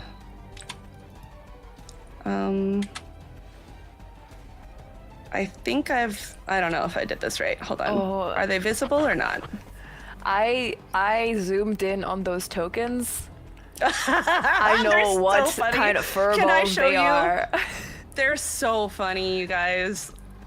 I just He's so for had real. to. I just need to show everyone the Scrumble Why Cats. are you like this, Marie? You I set didn't. up. I didn't create this. Look at the Scrumble Cats. How could you be mad at them? How could you? Oh gosh, I'm filled with so much joy right now. Well, I'm gonna add, and also, my little friend, Ingvar, you need your little friend. Let me see. We have to click add to map. She is on my sheet, so you should be able to She's just... there, yeah. Okay. We'll add all of you. I only see those, though. Oh, no, now I see us. Yeah, Okay. we're appearing as we speak. Yeah, and I am not placing you in a specific place, you know. You're wherever you would be. Let me see. Is Kurruk Running with along. us? Not yet, so I need to remove him. I was like, whoa. My bad. Kurruk will not fighting? be. Bear shows up. Kurruk will not be hurting cats in this encounter. Ah! And the role of Sir not appearing in this film is played by Kurruk. Vaden, can we keep the cats? Maybe. We'll see. I could be a cat lady. So this would be along the water's edge. Oh, I made it small. No. All right. The cats are much bigger than us. They're big, giant swarms. Hey, does it actually show you the? I don't think it does. Let's actually show the people that are getting swarmed. There you go. Oh no. There we are. Why is her face like that? I don't know. Oh Your yeah, face. I guess I could have given you different versions of. It's just all the same person 3 times. Yeah, but she's like, Okay, hopefully I have my encounter thing up. I mean, you can't blame them. It's a lot of cat buttholes at one time. so buttholes. many. So many. so many The buttholes. amount of fur. It is a crazy amount of buttholes. So that's where we're at. Oh, Tor, this becomes relevant now. So you might notice, anyone watching, that Tor has a condition called insecure. Yeah, relatable.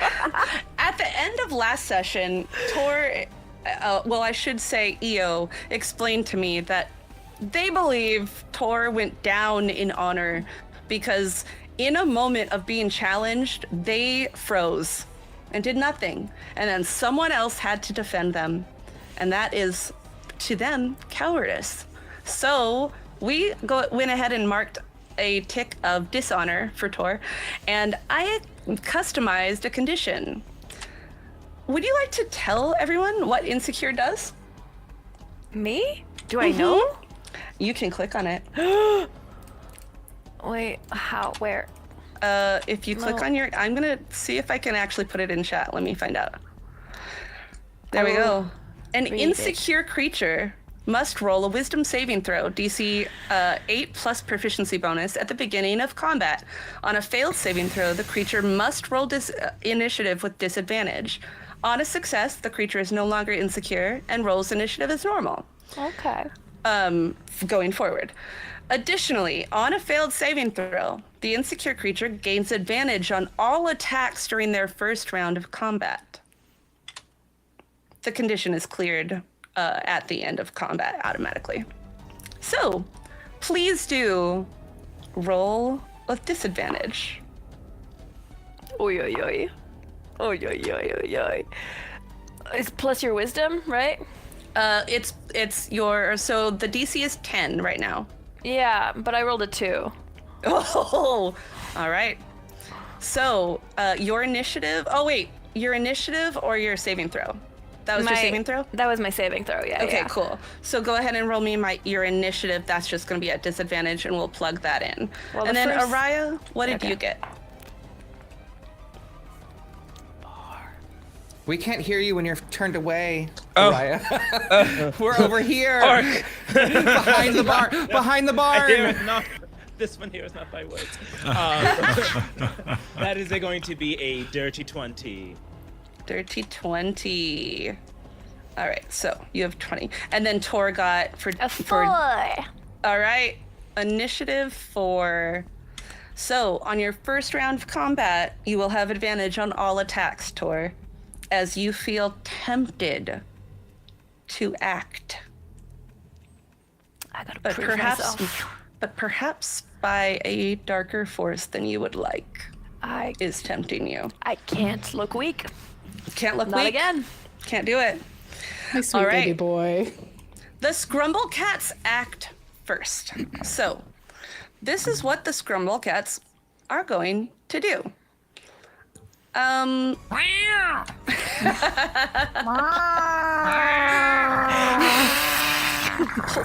Give it all to me. Give it all to me.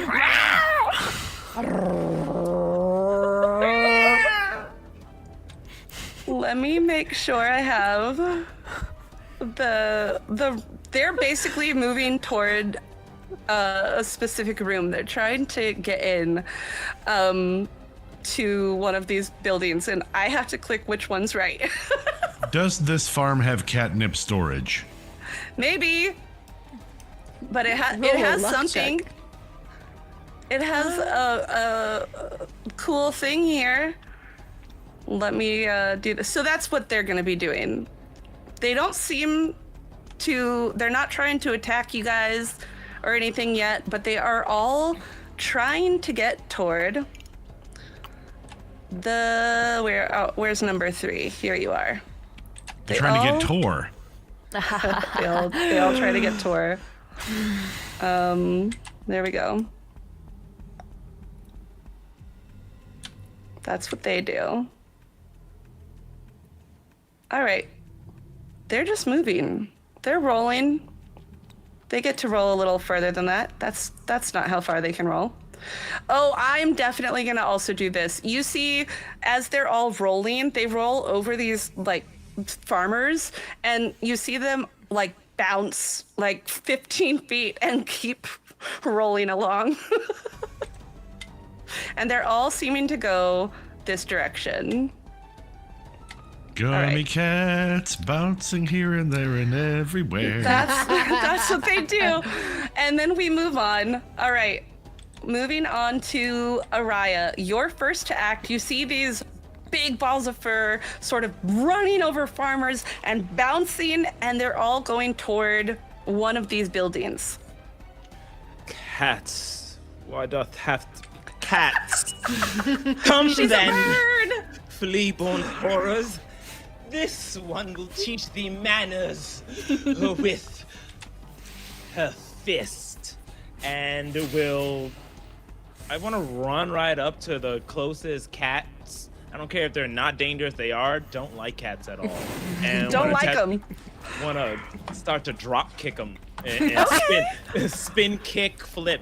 I'm putting you right up there because, again, I didn't place you guys strategically. This is for cinematic purposes. You get up to them the first round. And I want to go ahead and I want to go ahead and make some strikes against them. Amazing. Okay, so let's see. The first thing I'm gonna do is strike at it with my fist and give it a punch. So it's going to be a 12 versus their AC. A 12. Let's find out if that hits, and I think that it does. No, it misses. Go ahead and take a luck point. For those of you who do not play Tales of the Valiant or are unfamiliar with the system, one of the unique differences between 5e and Tales of the Valiant is the luck system. Anytime a player... Oh, and also Tor is going to gain a luck point for the same reason. Oh, yeah. Anytime you miss an attack or a saving throw once per turn, you may gain a luck point. You can hold 5 max. And if you would gain a 6th and you're at 5, you must roll a d4. That becomes your new number of how many luck points. So you are incentivized to spend them and fail forward. All right, Araya, so you missed that attack. Anything else that you do? Haven't been a monk in a while. Let's see, mastery, nope. So I did my movement. My action was to do that punch, and I definitely missed. I don't believe I can make another attack. No bonus action. So no, I stand there just trying to swing at these swoggle of squirmels of cats, and you just see just maybe a little bit of a black plumage come out of her cloak a little bit as she is like whipping around and trying to get them, and they're all just pouncing on her in the midst of battle. And I will end it up right there. Would love to have a camera track one cat running off with a black feather. And that's what we would see, like a little cartoon. Ingvar, you're up next. What do you do? And if you would like to be in base to base, that is doable on first round. No. No? I do not want to fight these cats. Okay. I think I'm more confused as to what's happening, but I know that my allies will engage and they need all the help they can get. So I will take a few steps forward, and as I do, the barding and tabard will sort of part, and out from behind my back will come out my tail and my censer, and I will strike a match and put it into my censer, and you will smell this the perfume of frankincense, and as the censer I spin around, I'll cast Bless on Araya, Tor, and Zapien. Ooh, amazing. Okay, so I am going to show you all another fun Shard VTT feature. If you go to your character sheet, you can add a condition. Oh, actually, because you cast it in the thing, hit the... Oh, I can hit apply condition? Yeah. Oh, I don't know where to... Oh, I think they have to do it, right? Yeah, those of you who were I did targeted, it. click for perfect. That'll be That's cool. a little reminder. So it's in the conditions on the tracker. This is awesome. Hashtag Yay! bless. Hashtag blessed. I am blessed and insecure. I really. Do You're we like, have I a can't believe- tracker? How does it look for players? I know that Yeah, I can show you. Where do I go to click it? Because I don't have a tracker open. We have to do it. It's on the action panel. If you've clicked on the little blue hyperlink of Bless that shows up, you can put add condition for your own character, and then it just showed up in the conditions next to insecure for me. Same. Yeah, in terms of the tracker, I'm not sure what you all see as players. I know in watch mode, what everyone watching would see is the main map, and then I on see the it. left side. Okay, cool. I see what you mean. It literally puts it on like a status in the condition section for you. I can't. I'm used to putting it on my other players in a different VTT. This one, they have to add it to themselves. Okay, that makes sense now. Cool. So Like, yeah, I think you can if you're selected on them, but this is easier for everybody to kind of handle it. You guys That's are what- grown-ups. You know what to do. Yep. yeah. Great. Yeah, Okay. so yeah, I just take a few steps forward, do that. That's my action, and I will pass my turn after that. Okay, and does Sigrid do anything? Oh yeah, Sigrid, I forgot. Sigrid is here. She will... Yeah, she's gonna fly, where is she? Yeah, Here she is. she's gonna fly like over here to sort of watch what these birds are doing. Or, Okay. or watch what these cats are doing. But she's not gonna engage with them just yet. Okay, got it. Okay, we are going to move on to the commoners, the farmers.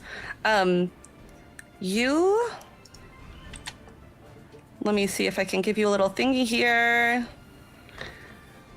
They're mostly just trying to get the heck away. Bum, bum, bum, bum, bum. they're very dizzy at this point. They've just become unengulfed. Like they were engulfed in the swarm of scrumble cats.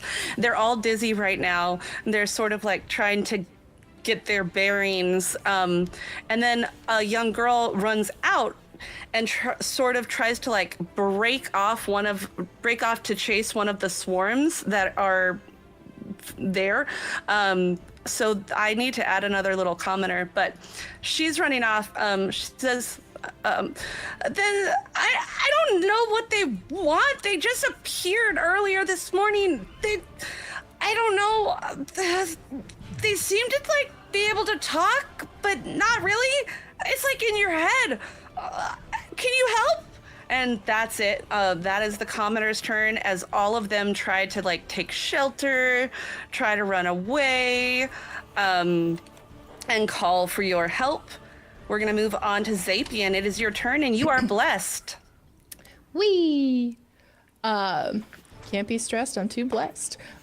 So my plan here is going to be, let's see, what's my movement? 30 feet.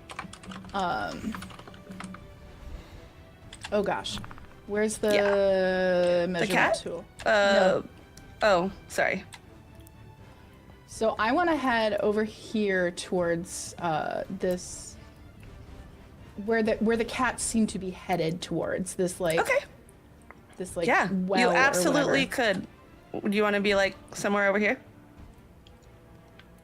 No, they're headed towards this like well thing right here. Yeah, on the other side of that So building. that's where you wanted to go. Yeah, there. Cool. Perfect. Great.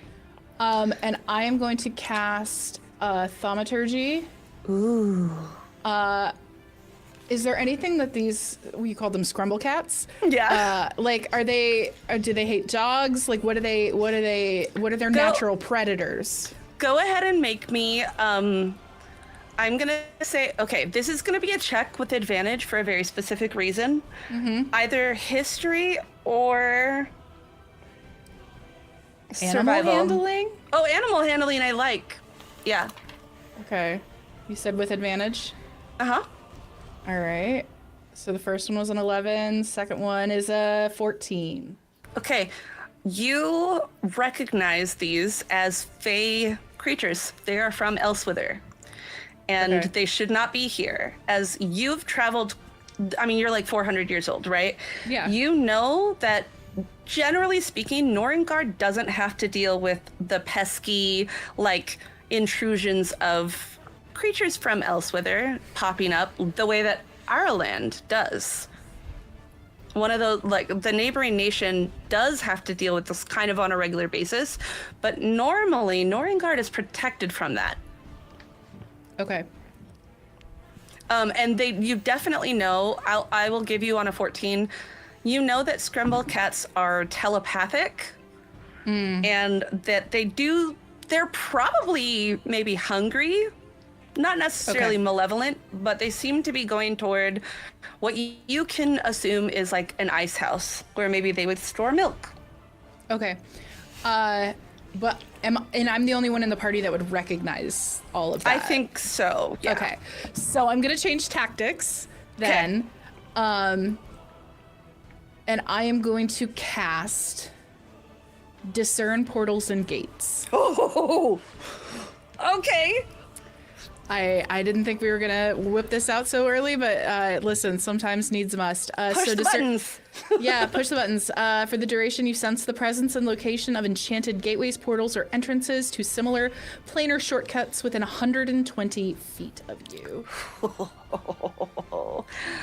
Okay. That could Here's come in handy. Yeah, Yes. I did pick it for a particular reason. Yes. So you sense like a crack in the fabric of sort of reality, where you can sort of, if you were to reach out with your divine kind of ability, this like not even divine but more primordial like ability to discern portals, even though you don't understand them. Yeah. You feel like you could reach Elswither. A crack is present. but it doesn't seem like the source. It just seems like the cracks are spreading, Okay. but it's not the main source. Can I shove the cats back through the crack? You know what? I love this. You've used your action to cast it, right? But I do really love the thought. So you can prepare for that. Is there anything that you do or say to sort of prepare your friends or the cats for that? Yeah. So essentially, like, is there? Do I get a sense of like where it's thinnest or the crack is widest, where the cats would be most likely to be shovable through? Ooh, okay. It seems like they showed up like they were coming from further east. Like the cracks are kind of towards the east, which would have been on your route to where you were going. Okay, so leading them back the way we came. Great. More like the opposite. So they seem to be coming from the same direction that you're going. Got it. Further along the path. Cool. Tor hasn't gone yet, right? Correct. I'm gonna toss Tor a bardic inspiration, so it's a D6 for you, my love. Wow. Yes. And I'm just gonna call out,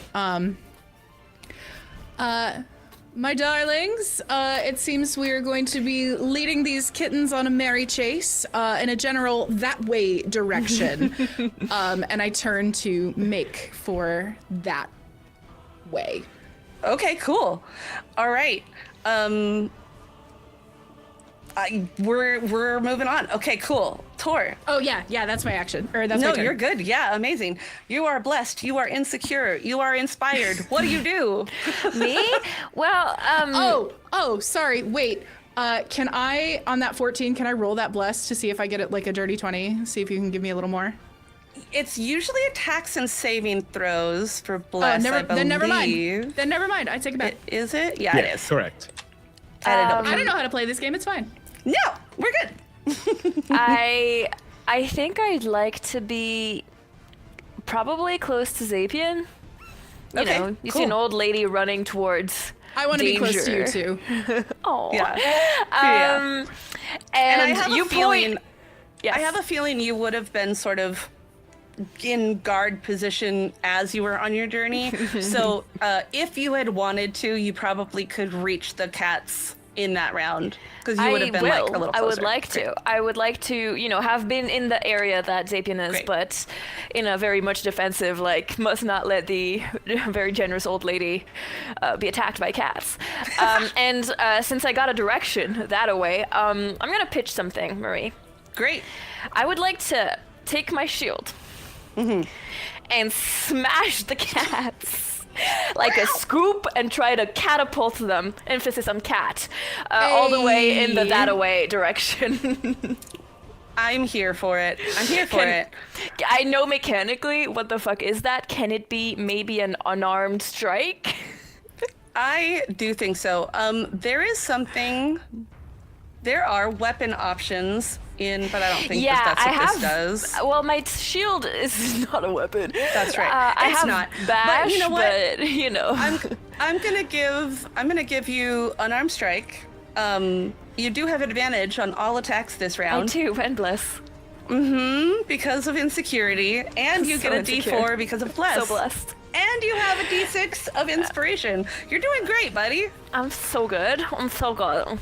You're so And strong. I'm gonna try to, I don't know, just essentially like golf ball / tennis racket with my shield the cats Great. as far in the that-away direction as you will allow me.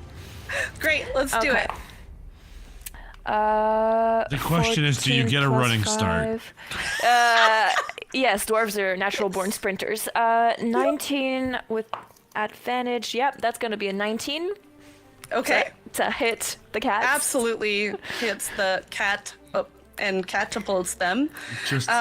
Just pictured Tor Happy Gilmoreing these poor cats. That's also what I'm picturing, if we're being honest. I don't think I didn't miss that catapult card. Yes. Yeah, no, for sure. Yeah, I had to do the Monty Python reference. I'm really happy about it. All right, so you shield catapult these cats. Go ahead and roll for me a D10. Not a D100? Okay. I accept. D100. I'm kidding. It's all good. Just a 3. A 3. So, I'm going to say, with a 3, I'm going to ask you for something. Mm-hmm. Do you want to make a bargain? Mm-hmm. Don't do the it. bargain? I Right wanna. What is now, it? you feel tempted to reach for a strength, but you don't know the source of that strength, and it might not be good. You don't know. If you reach for it, I will multiply this 30 feet by 3. I'm very insecure. I think I'm gonna roll for myself. If he's gonna be wise or not. Cool. He's not gonna be wise. Yeah, he's gonna do it. Okay. You reach for a power that is whispering to you through the cracks of reality. And you hurl this scrumble cat 90 feet and it vanishes. One of them has been removed. As you push it into whatever realm it came from. What did I do? You are no longer insecure. Okay. I can do it. I can punt that cat. And then I did. And then some- you start facing your choices. And something has taken notice of you in another realm. The Scrumble Cats act. Seeing their bouncing ball of fur friend vanish into Elswither somehow by means that no one could have predicted, it bounds toward the ice house and begins. You hear Tor. So hungry. The walls are down. So hungry. And it is trying to get into this ice house. The other is also going to try to bounce. So actually, you know what? It's not, because Araya's right here. It wants to try to swarm you, my friend. So Have at thee.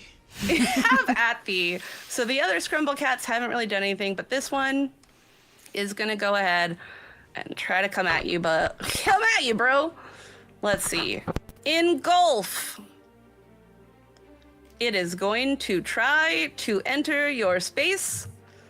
It is a dexterity 14 saving throw. I shouldn't have told you the DC. All right. And I fixed my issue, so we'll do some digital dice. Come on, digital dice. Don't you dare.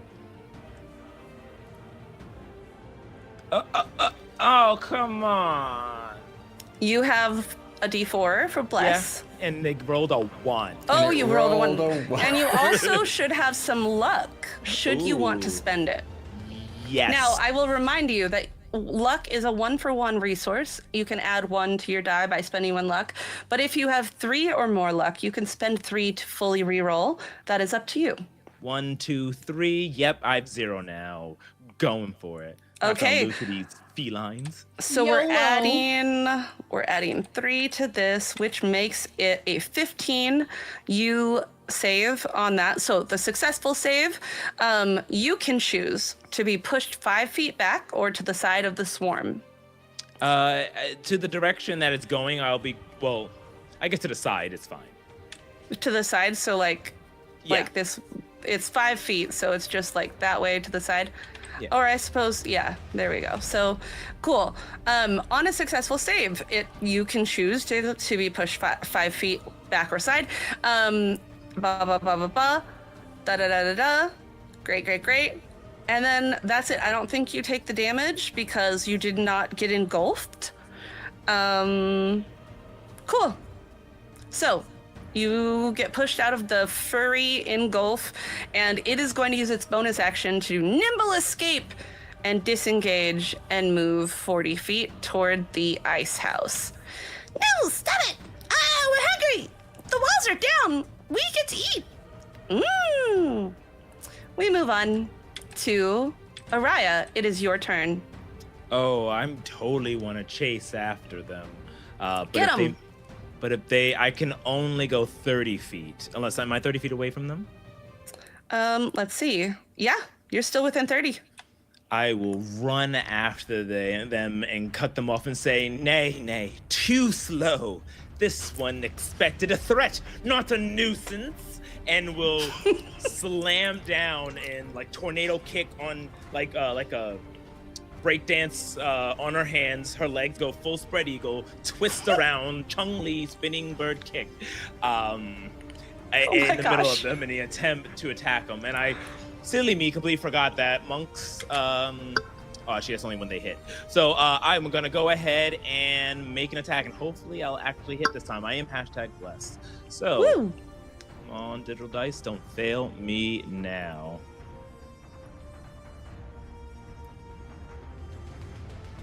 Oh my goodness! Gain a luck.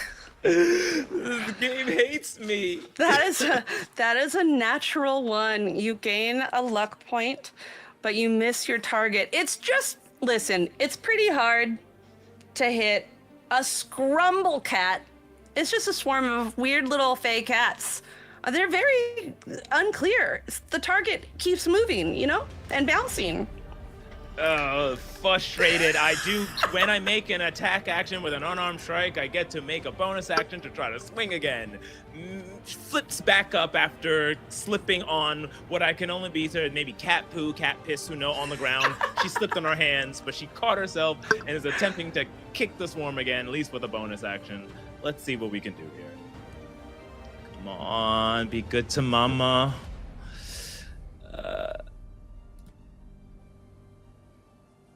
They don't like me. They don't like me. They don't like you. They don't like me at all. Listen, Fine. everybody watching, okay? You can only gain 1 luck per turn, but she's having a rough go. And I'll also, as the GM, I'm allowed to give luck for whatever I want. Please gain another luck point. So merciful, so benevolent.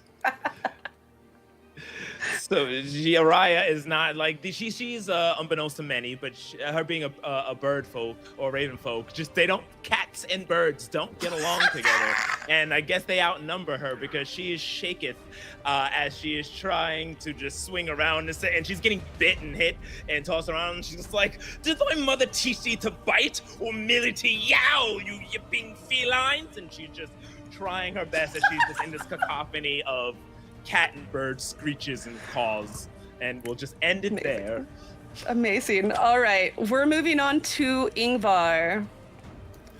I quickly reread my familiar, and I can sense and hear through them. So, would I have?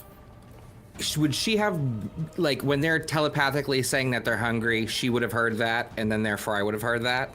Can I make that assumption? I'm just going to give you that. Sure. I mean, if they're telepathically talking, we'll say that they're just broadcasting. They haven't picked a specific frequency, we'll say. Okay, So you heard it. Yeah. I'm going to run closer to them, and I'm going to try and I feel like I don't want to attack these cats. Like, it doesn't, like, they're Kill just... Araya is like, I have a vengeance against these cats. I'm going to...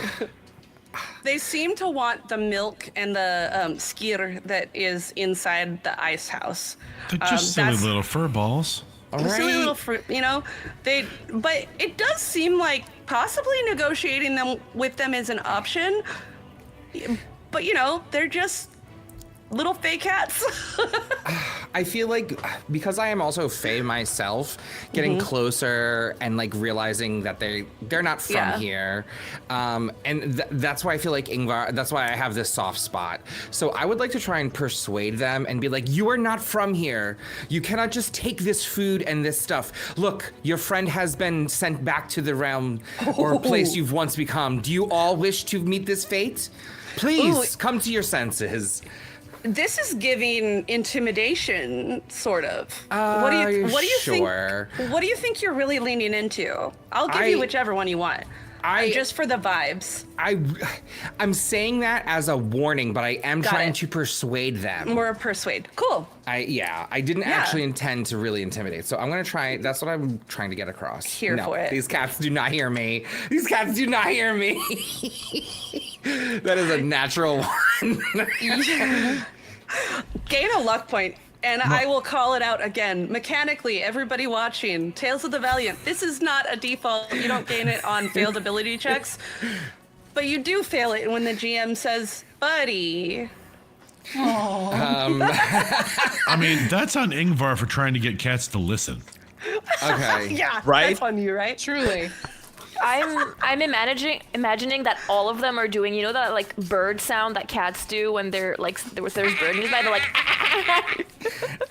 to try to fuck with Araya. That would be my full action to do that persuasion attempt. They hear you, and you hear like telepathically, and I'll say everyone hears this. It sounds like cats laughing, but also is like. We take what we want. They invited us in. The walls are down. The walls are down. They invited us in. Interesting. Okay, I'll assume that that's my full action then. So I can't, I don't have a bonus action, so I'll pass. Okay, cool. All right. Sigrun, is Sigrun gonna do anything? She will try and aid Araya. Okay. So she will fly down, trying to distract these cats from the other side, and give Araya the help next turn. All right. Bird power. Bird power. Bird power. I love that. Like to this day, Ingvar doesn't actually know that Araya is bird folk, but she's made so many raven like comments that Ingvar's just like, I guess like bird stuff. Yeah, right? I talk with Secret all the time. Right? Yeah. Okay. The commoners hearing you, so the farmers, I keep saying commoner because that's a stat block. Don't mind me. Don't mind me. So the farmers hearing you say this, Ingvar, they're like, can we offer them something else? I mean, if they're just hungry, I mean, we could trade. They could clear the mice in the field and we'd feed them. If we could. And you all hear that. I'm gonna say, Kurruk, could you please make me a roll, just a persuasion roll, for the commoners? Because I want you to be able to roll stuff. It's +0, so you can roll for all three of them, and you're muted. Yeah, you didn't want to make weird noises while you guys were trying to herd cats. All right. Would you like 3 rolls or 1 roll for all 3? I would like 3 rolls. All right. Commoner 1. Nope. Didn't go well. Commoner 2. Counting it down. Didn't go well. Nope. I think these dice like the commoners as much as they like Araya. I think so too. And Commoner, apparently. Commoner number 3. Come on, buddy, you can do There this. we go. Maybe. Hey, it's not that bad. Okay. Look at all the luck they get. Let's see how Look at you looking on the bright These are the side. luckiest commoners ever. To be honest, Kavir has not been smiling upon them this day. No. Okay, so with that, I think a 13 is enough to, on so many repeated attempts, and when they hear there's mice in the field, now they're kind of interested a little bit. Can we have both? We can have the mice and some of the milk? Okay. And they're all sort of like, you see that they're not trying to swarm. The ones next to Araya still look like they're about to swarm you just because maybe fun. The one next to Tor is like, it looks like they're about to try to swarm you. All of the fur is just flying in the air and it looks like it's gonna go to try to engulf you, and then sort of pauses and looks in the direction of the farmers who are like, there's so many mice. It would be a feast, and you'd be doing us a favor. We would be happy to pay you. Like, we'll pay you some milk and skyr if you rid the field of mice. And they seem to be agreeing. So what we're gonna do is sort of fade to in cinematic fashion. You tell me, Zapien, it would be your turn. Give me one detail about how this encounter resolves, assuming now that you have been successful. You have, by all against all odds, convinced these cats to behave. Yeah. What do you do? I think I just do that thing that old ladies do to cats, where it's like I talk to them like they're a person, and it's just like, now you know that's not very good behavior. Get down here, naughty felines. Oh. Kind of a personified cat, you know. I also imagine Tor is just standing next to me, like with their shield, ready to scoop the next group of them into the crack. Absolutely. It's like very much like a cardboard box of, you know. Yeah. Tor, I would love for you to add one more detail about the resolving of this encounter. I think actually Tor realizes that maybe violence isn't the answer and would use the reflection on one of the facets of his shield to like make a little beam of light and distract them away from, like, just kind of like a, you know, jangling keys for a baby, laser beam for a cat. Like, let's just have them not look at the food and focus away from the food, and then actually like think about something else than the objective they're focused on, and interrupt the hunt, and just use that and the shield to like refocus the attention so they're actually paying attention to Zapien, who is mothering them. Beautiful. And with that, we come out of combat. We have now seen some strange otherworldly creatures making incursions. You do talk with the family, and the young girl who was kind of trying to come to the rescue of the farmers also introduces herself as Nire, the daughter of the Korlunder who you spoke to before. The cats appeared earlier that morning, just kind of randomly, but it seemed like at least they would try to negotiate. And then she explains that, but that stubborn old goat Pafnir has had the key to the ice house, and I guess that's one of the farmhands that was like, nope, we're not unlocking it. We're not giving up our products. They can't get in, and we're just gonna wait it out, basically. So she thanks you for your help and offers you, rest. You also get, reasonable amounts of dairy in return as payment for what's left.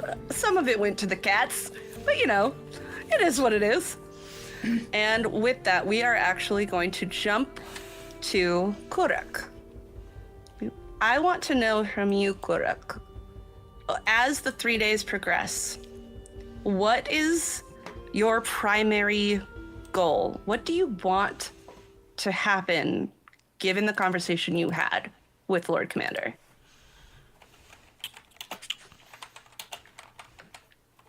Kurruk is going to talk to some of the other beast folk in the barracks, in the forces, and try to find out a little bit more about their homeworld, about the city, about Harmony. And then also, toward the end of the 3-day period, Kurruk will try to visit his former mentor one last time. Cool. Having this premonition of what may be coming, it might be the last conversation he gets to have. Yeah. You find the same prison cell.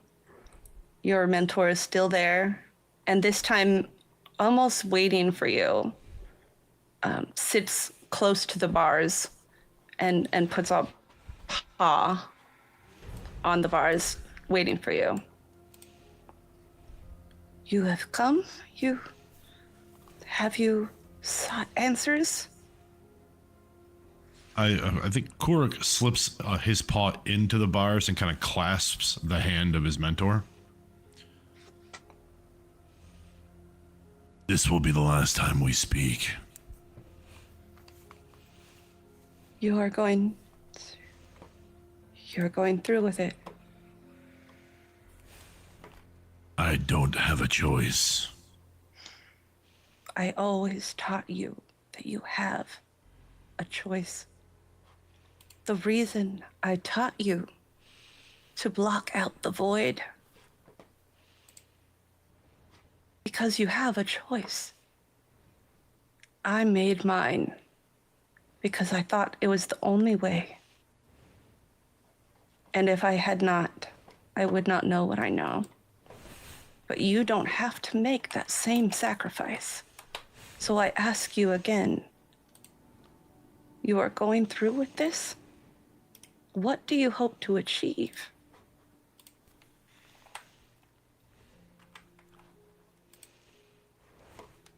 Through some mystery of the void, I have seen your death. It is unescapable. It is unavoidable. I can't stop it. But I can beg you that you tell me everything that you can about Harmony and why the Lord Commander seeks vengeance. I'm curious. You say you received a vision from the void. That is not typically the way it works. What do you mean? Do you describe the vision? Yeah, Kurruk takes a moment to describe what he saw in his dream. Your mentor looks pensive and surprised. You have not been exposed to many of the worlds outside of these missions, Kurruk. Have you read anything of the dreaming god, Kartak? Do you think you've ever encountered anything? I think Kurruk responds, I have heard others speak of Kartak, but I have never investigated them myself. I'm not one for gods. Well, that is the funny thing about forces beyond our comprehension. Sometimes they take interest in us for some reason. It does not sound to me that you had a vision from the void, my friend. This seems to be a warning, insight, something that you could circumvent. That is not what the void does. I have seen the gathered forces behind me in the dream, and I know the power of the Lord Commander. I cannot stop this.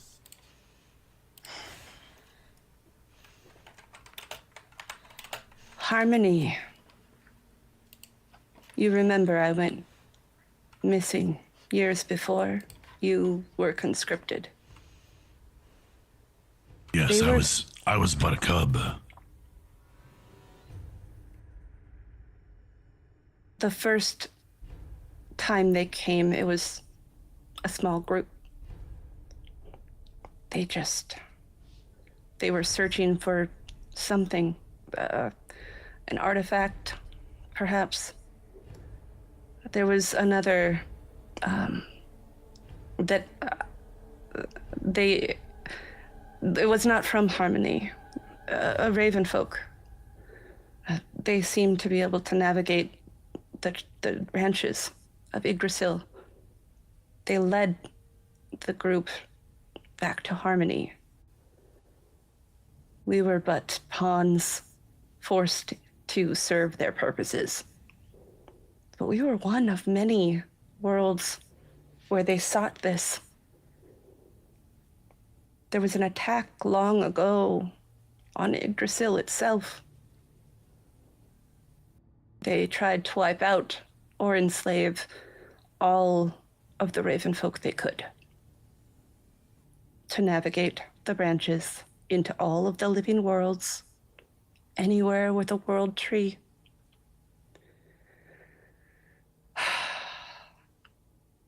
I cannot tell you why vengeance consumes the Lord Commander.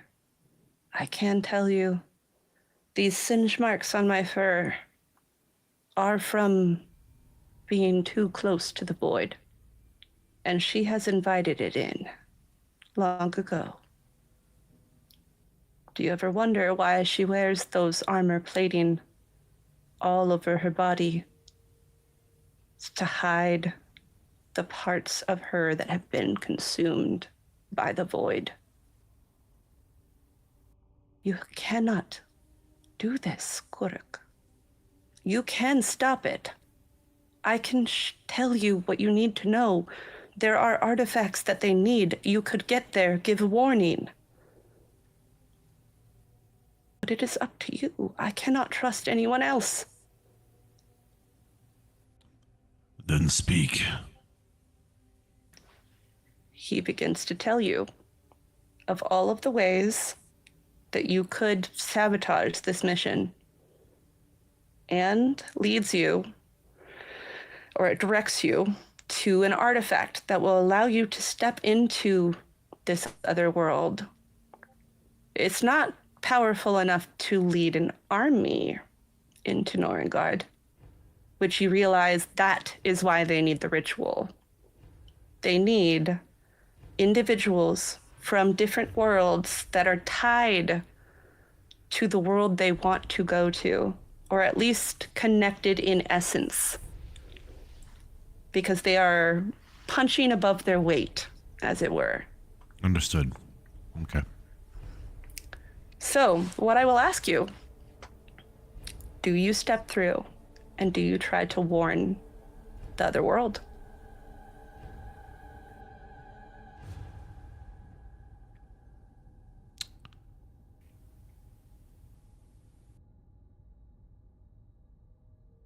Yes. All right. Go ahead and make me a stealth check. Great. That's done. And I will make one as well. Pretty dexterous for a giant bear. You have advantage on this check because I got a 4. Well, I got So a you'll have warning. I got a 15, so let's see what happens here. 19. With You, advantage. as you are kind of following the directions of your mentor and navigating, you realize that you're being tailed by some of the robed figures that you didn't see earlier. And because of this, difference in stealth, you managed to lose them, being an aspiring wayfarer yourself. You managed to lose them. You reach the room, you find the key, and you open a gate and take that key with you. Do I have the opportunity to get the drop on the 2 cloaked figures? You can either get the drop on them and confront them, or you can completely evade them and they won't know where you went. They can figure it out later, but you would I can also try to stop them from reporting back entirely. You 100% could. What do you think you would do? Given the nature of what he's about to do, I think Kurruk would try to buy himself as much time as possible by dispatching the 2 figures. Perfect. I'm going to say we've splash cut in a cinematic fashion. They are not high powered. They're not, Maybe the scene cuts to Kurruk leaving a room, and you can see that he is sheathing his scythe back at his side, and the scythe is bloodied. Yes! You take the key, you open the door, and you step through.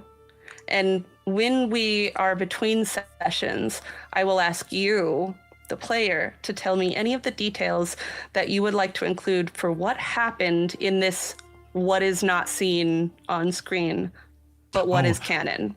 I think it is best that it is just what it is.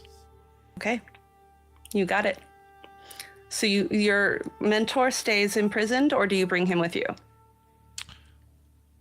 Do I have the opportunity to unlock his cell? To retrieve him? I think you had enough time, and he possibly could have led you to the room. Okay, if that is the case, then after dispatching the two, I would retrieve my mentor and bring him with me. Great. Chef's kiss. We'll have to name him now. Now that he survived, we gotta give him a name. Now that he survives, we're gonna have to name him. So I'm gonna leave that to you, my friend. All right. And so we are going to fast forward. 3 days later, you all have arrived at the Trelleborg, and as you are walking up, a gate forms in. I'll ask you, Kurruk, would you like to describe for me whatever you would like in terms of what the gate might look like? Knowing that this key is not made of the void. It was taken from elsewhere.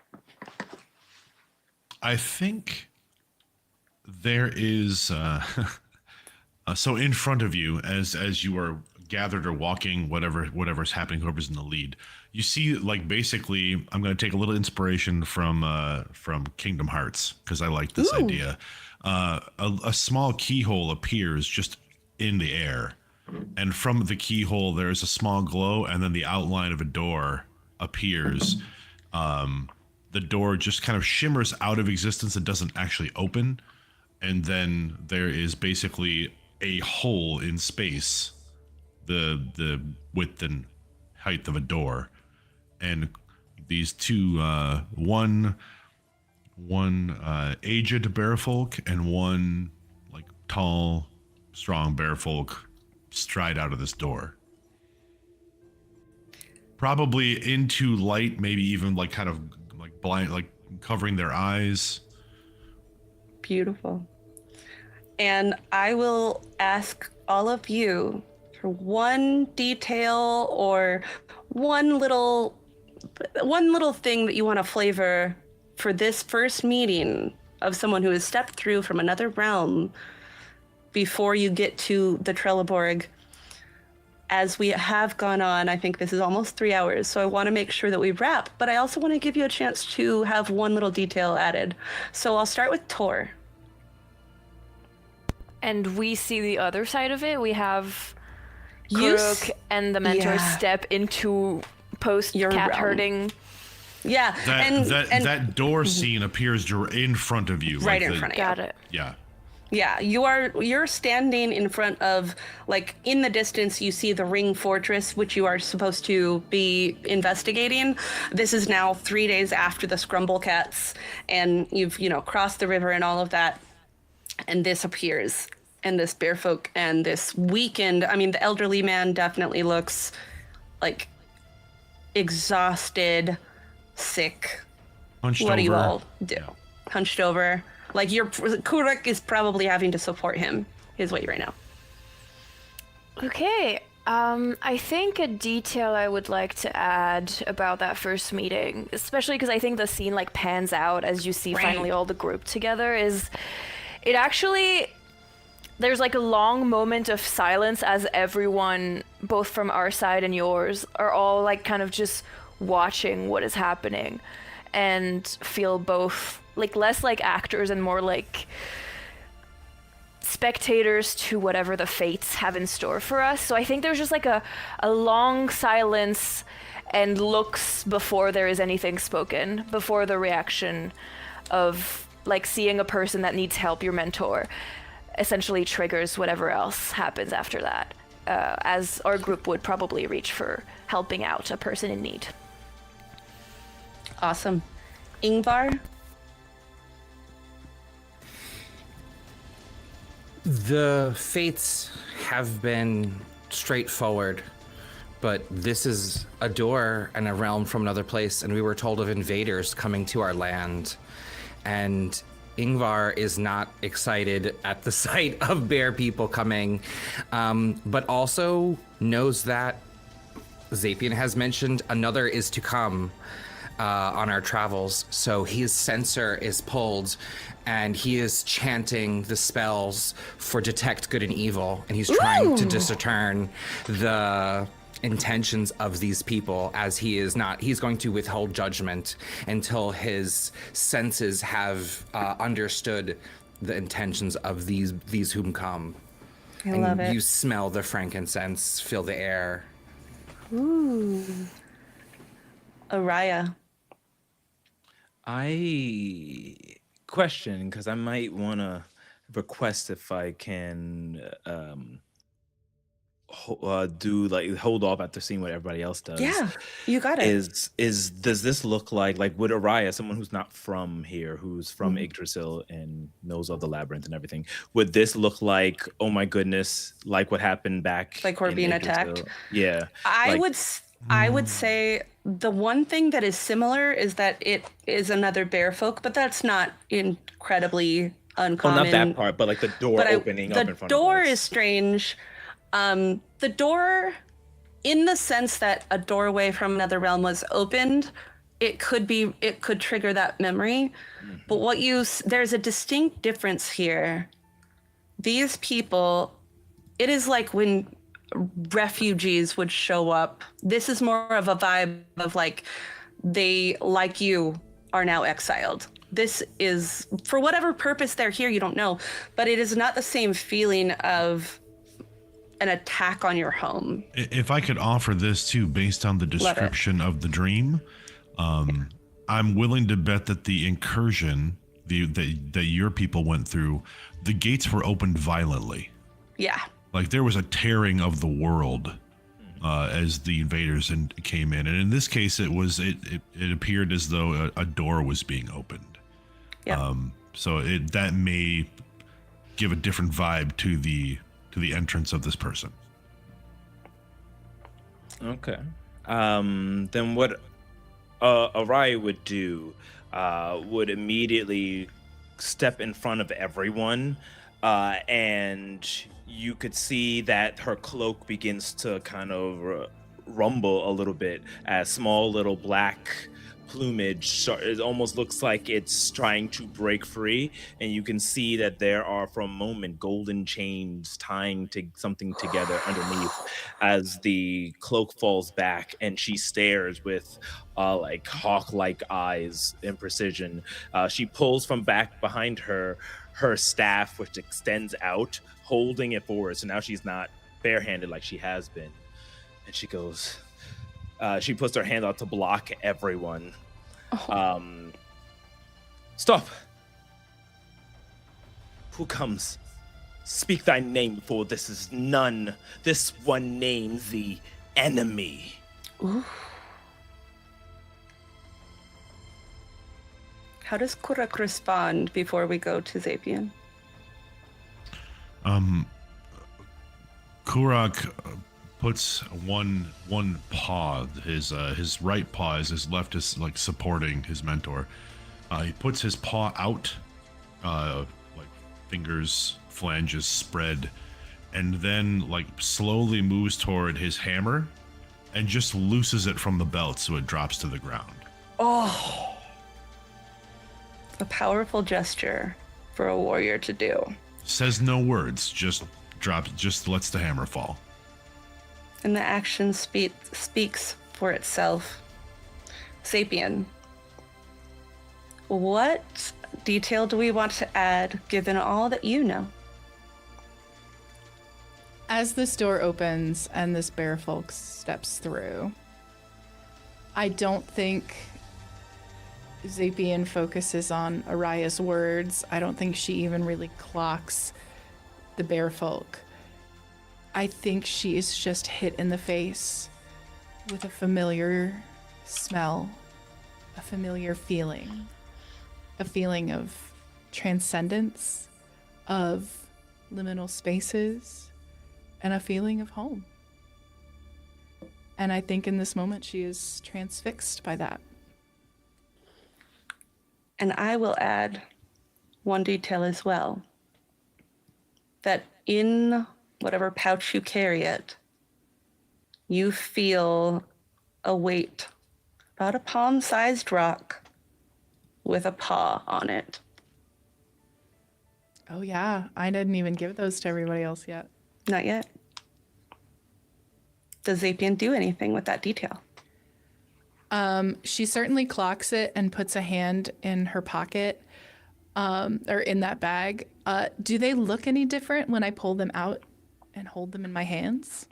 As you pull them out, you see, when you hold them together, now in the presence of all of you, it's almost like a golden sheen kind of makes its way around each of them in the shape of a gear. And now the symbols sort of become more solidified. Got it. I think that's what finally snaps Zapien out of it. And I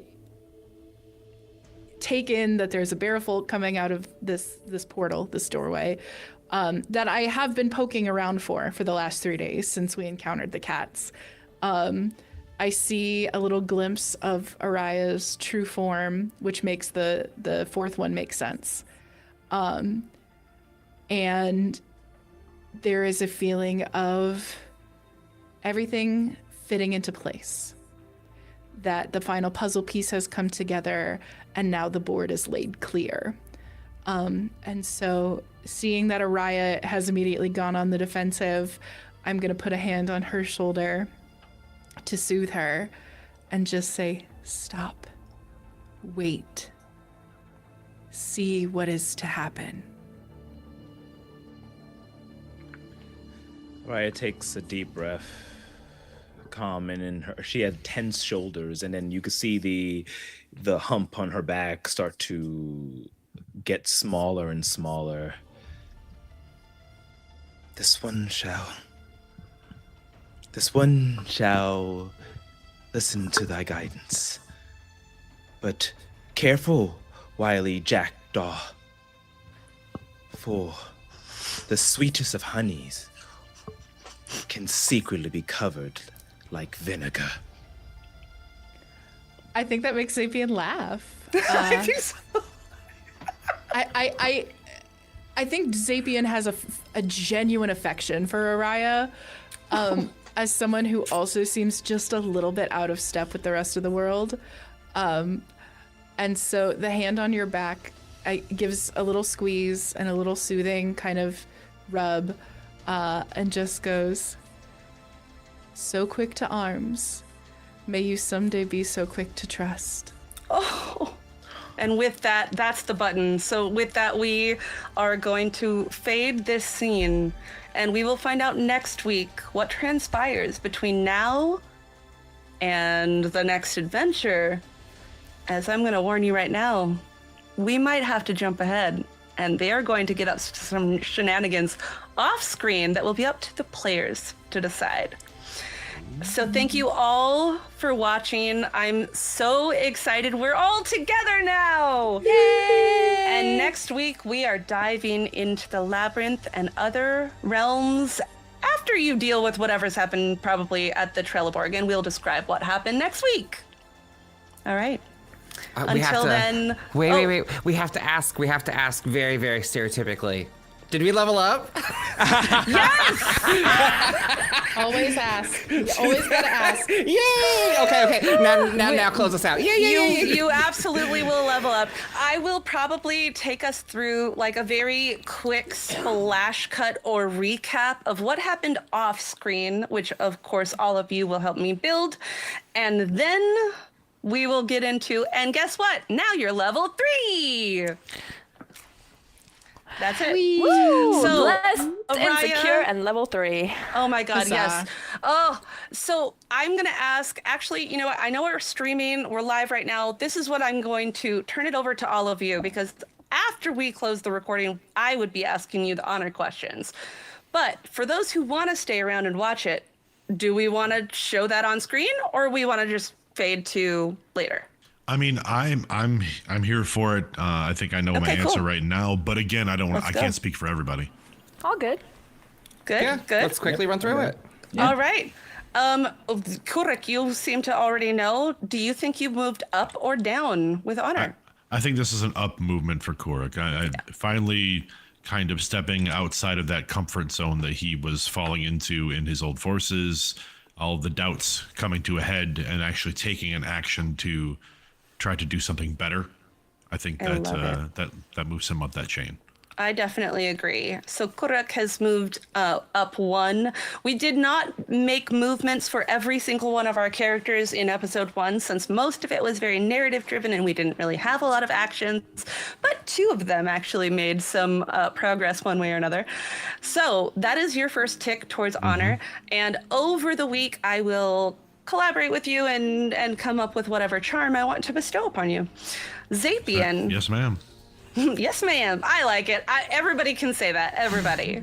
Herd chef, yes, ma'am. I'll take it all. Yeah. Zapien, what would you like to say for Zapien? I think she's gone up. I think with the little maneuver with the cats, not immediately going after them and kind of sending them back home like the naughty little kittens who lost their mittens.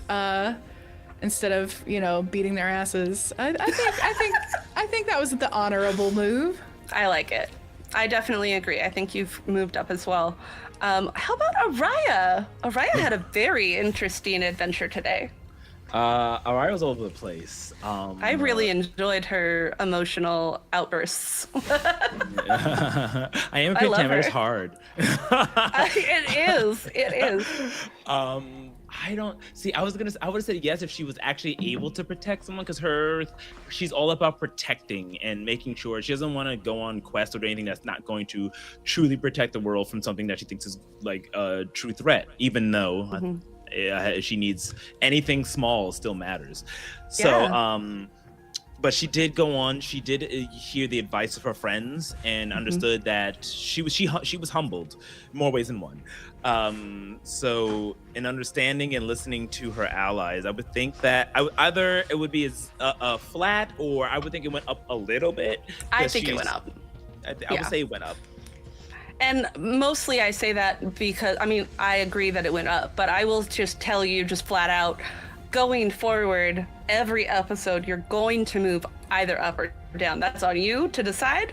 Okay. You have the final say, but you will not stay neutral, because this story is all about our exploration of our value systems and how they can change over time with our experiences.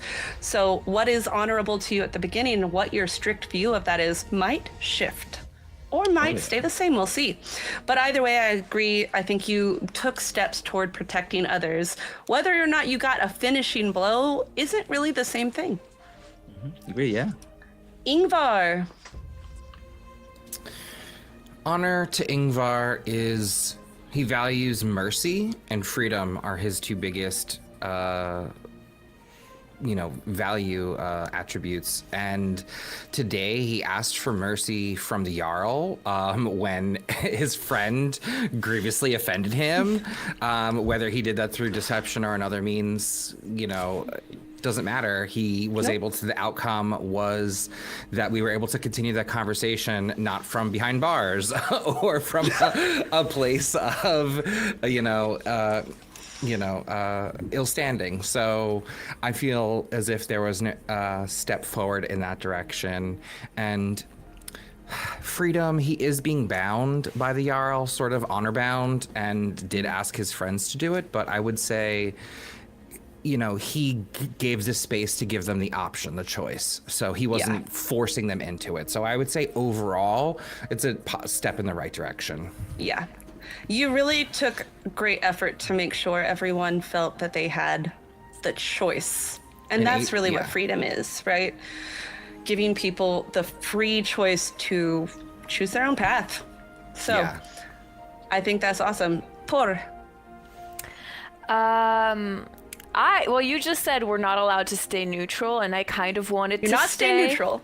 I kind of wanted to stay in that's that right. like slightly dishonorable state. But here, I'll explain what I'm thinking. Love it.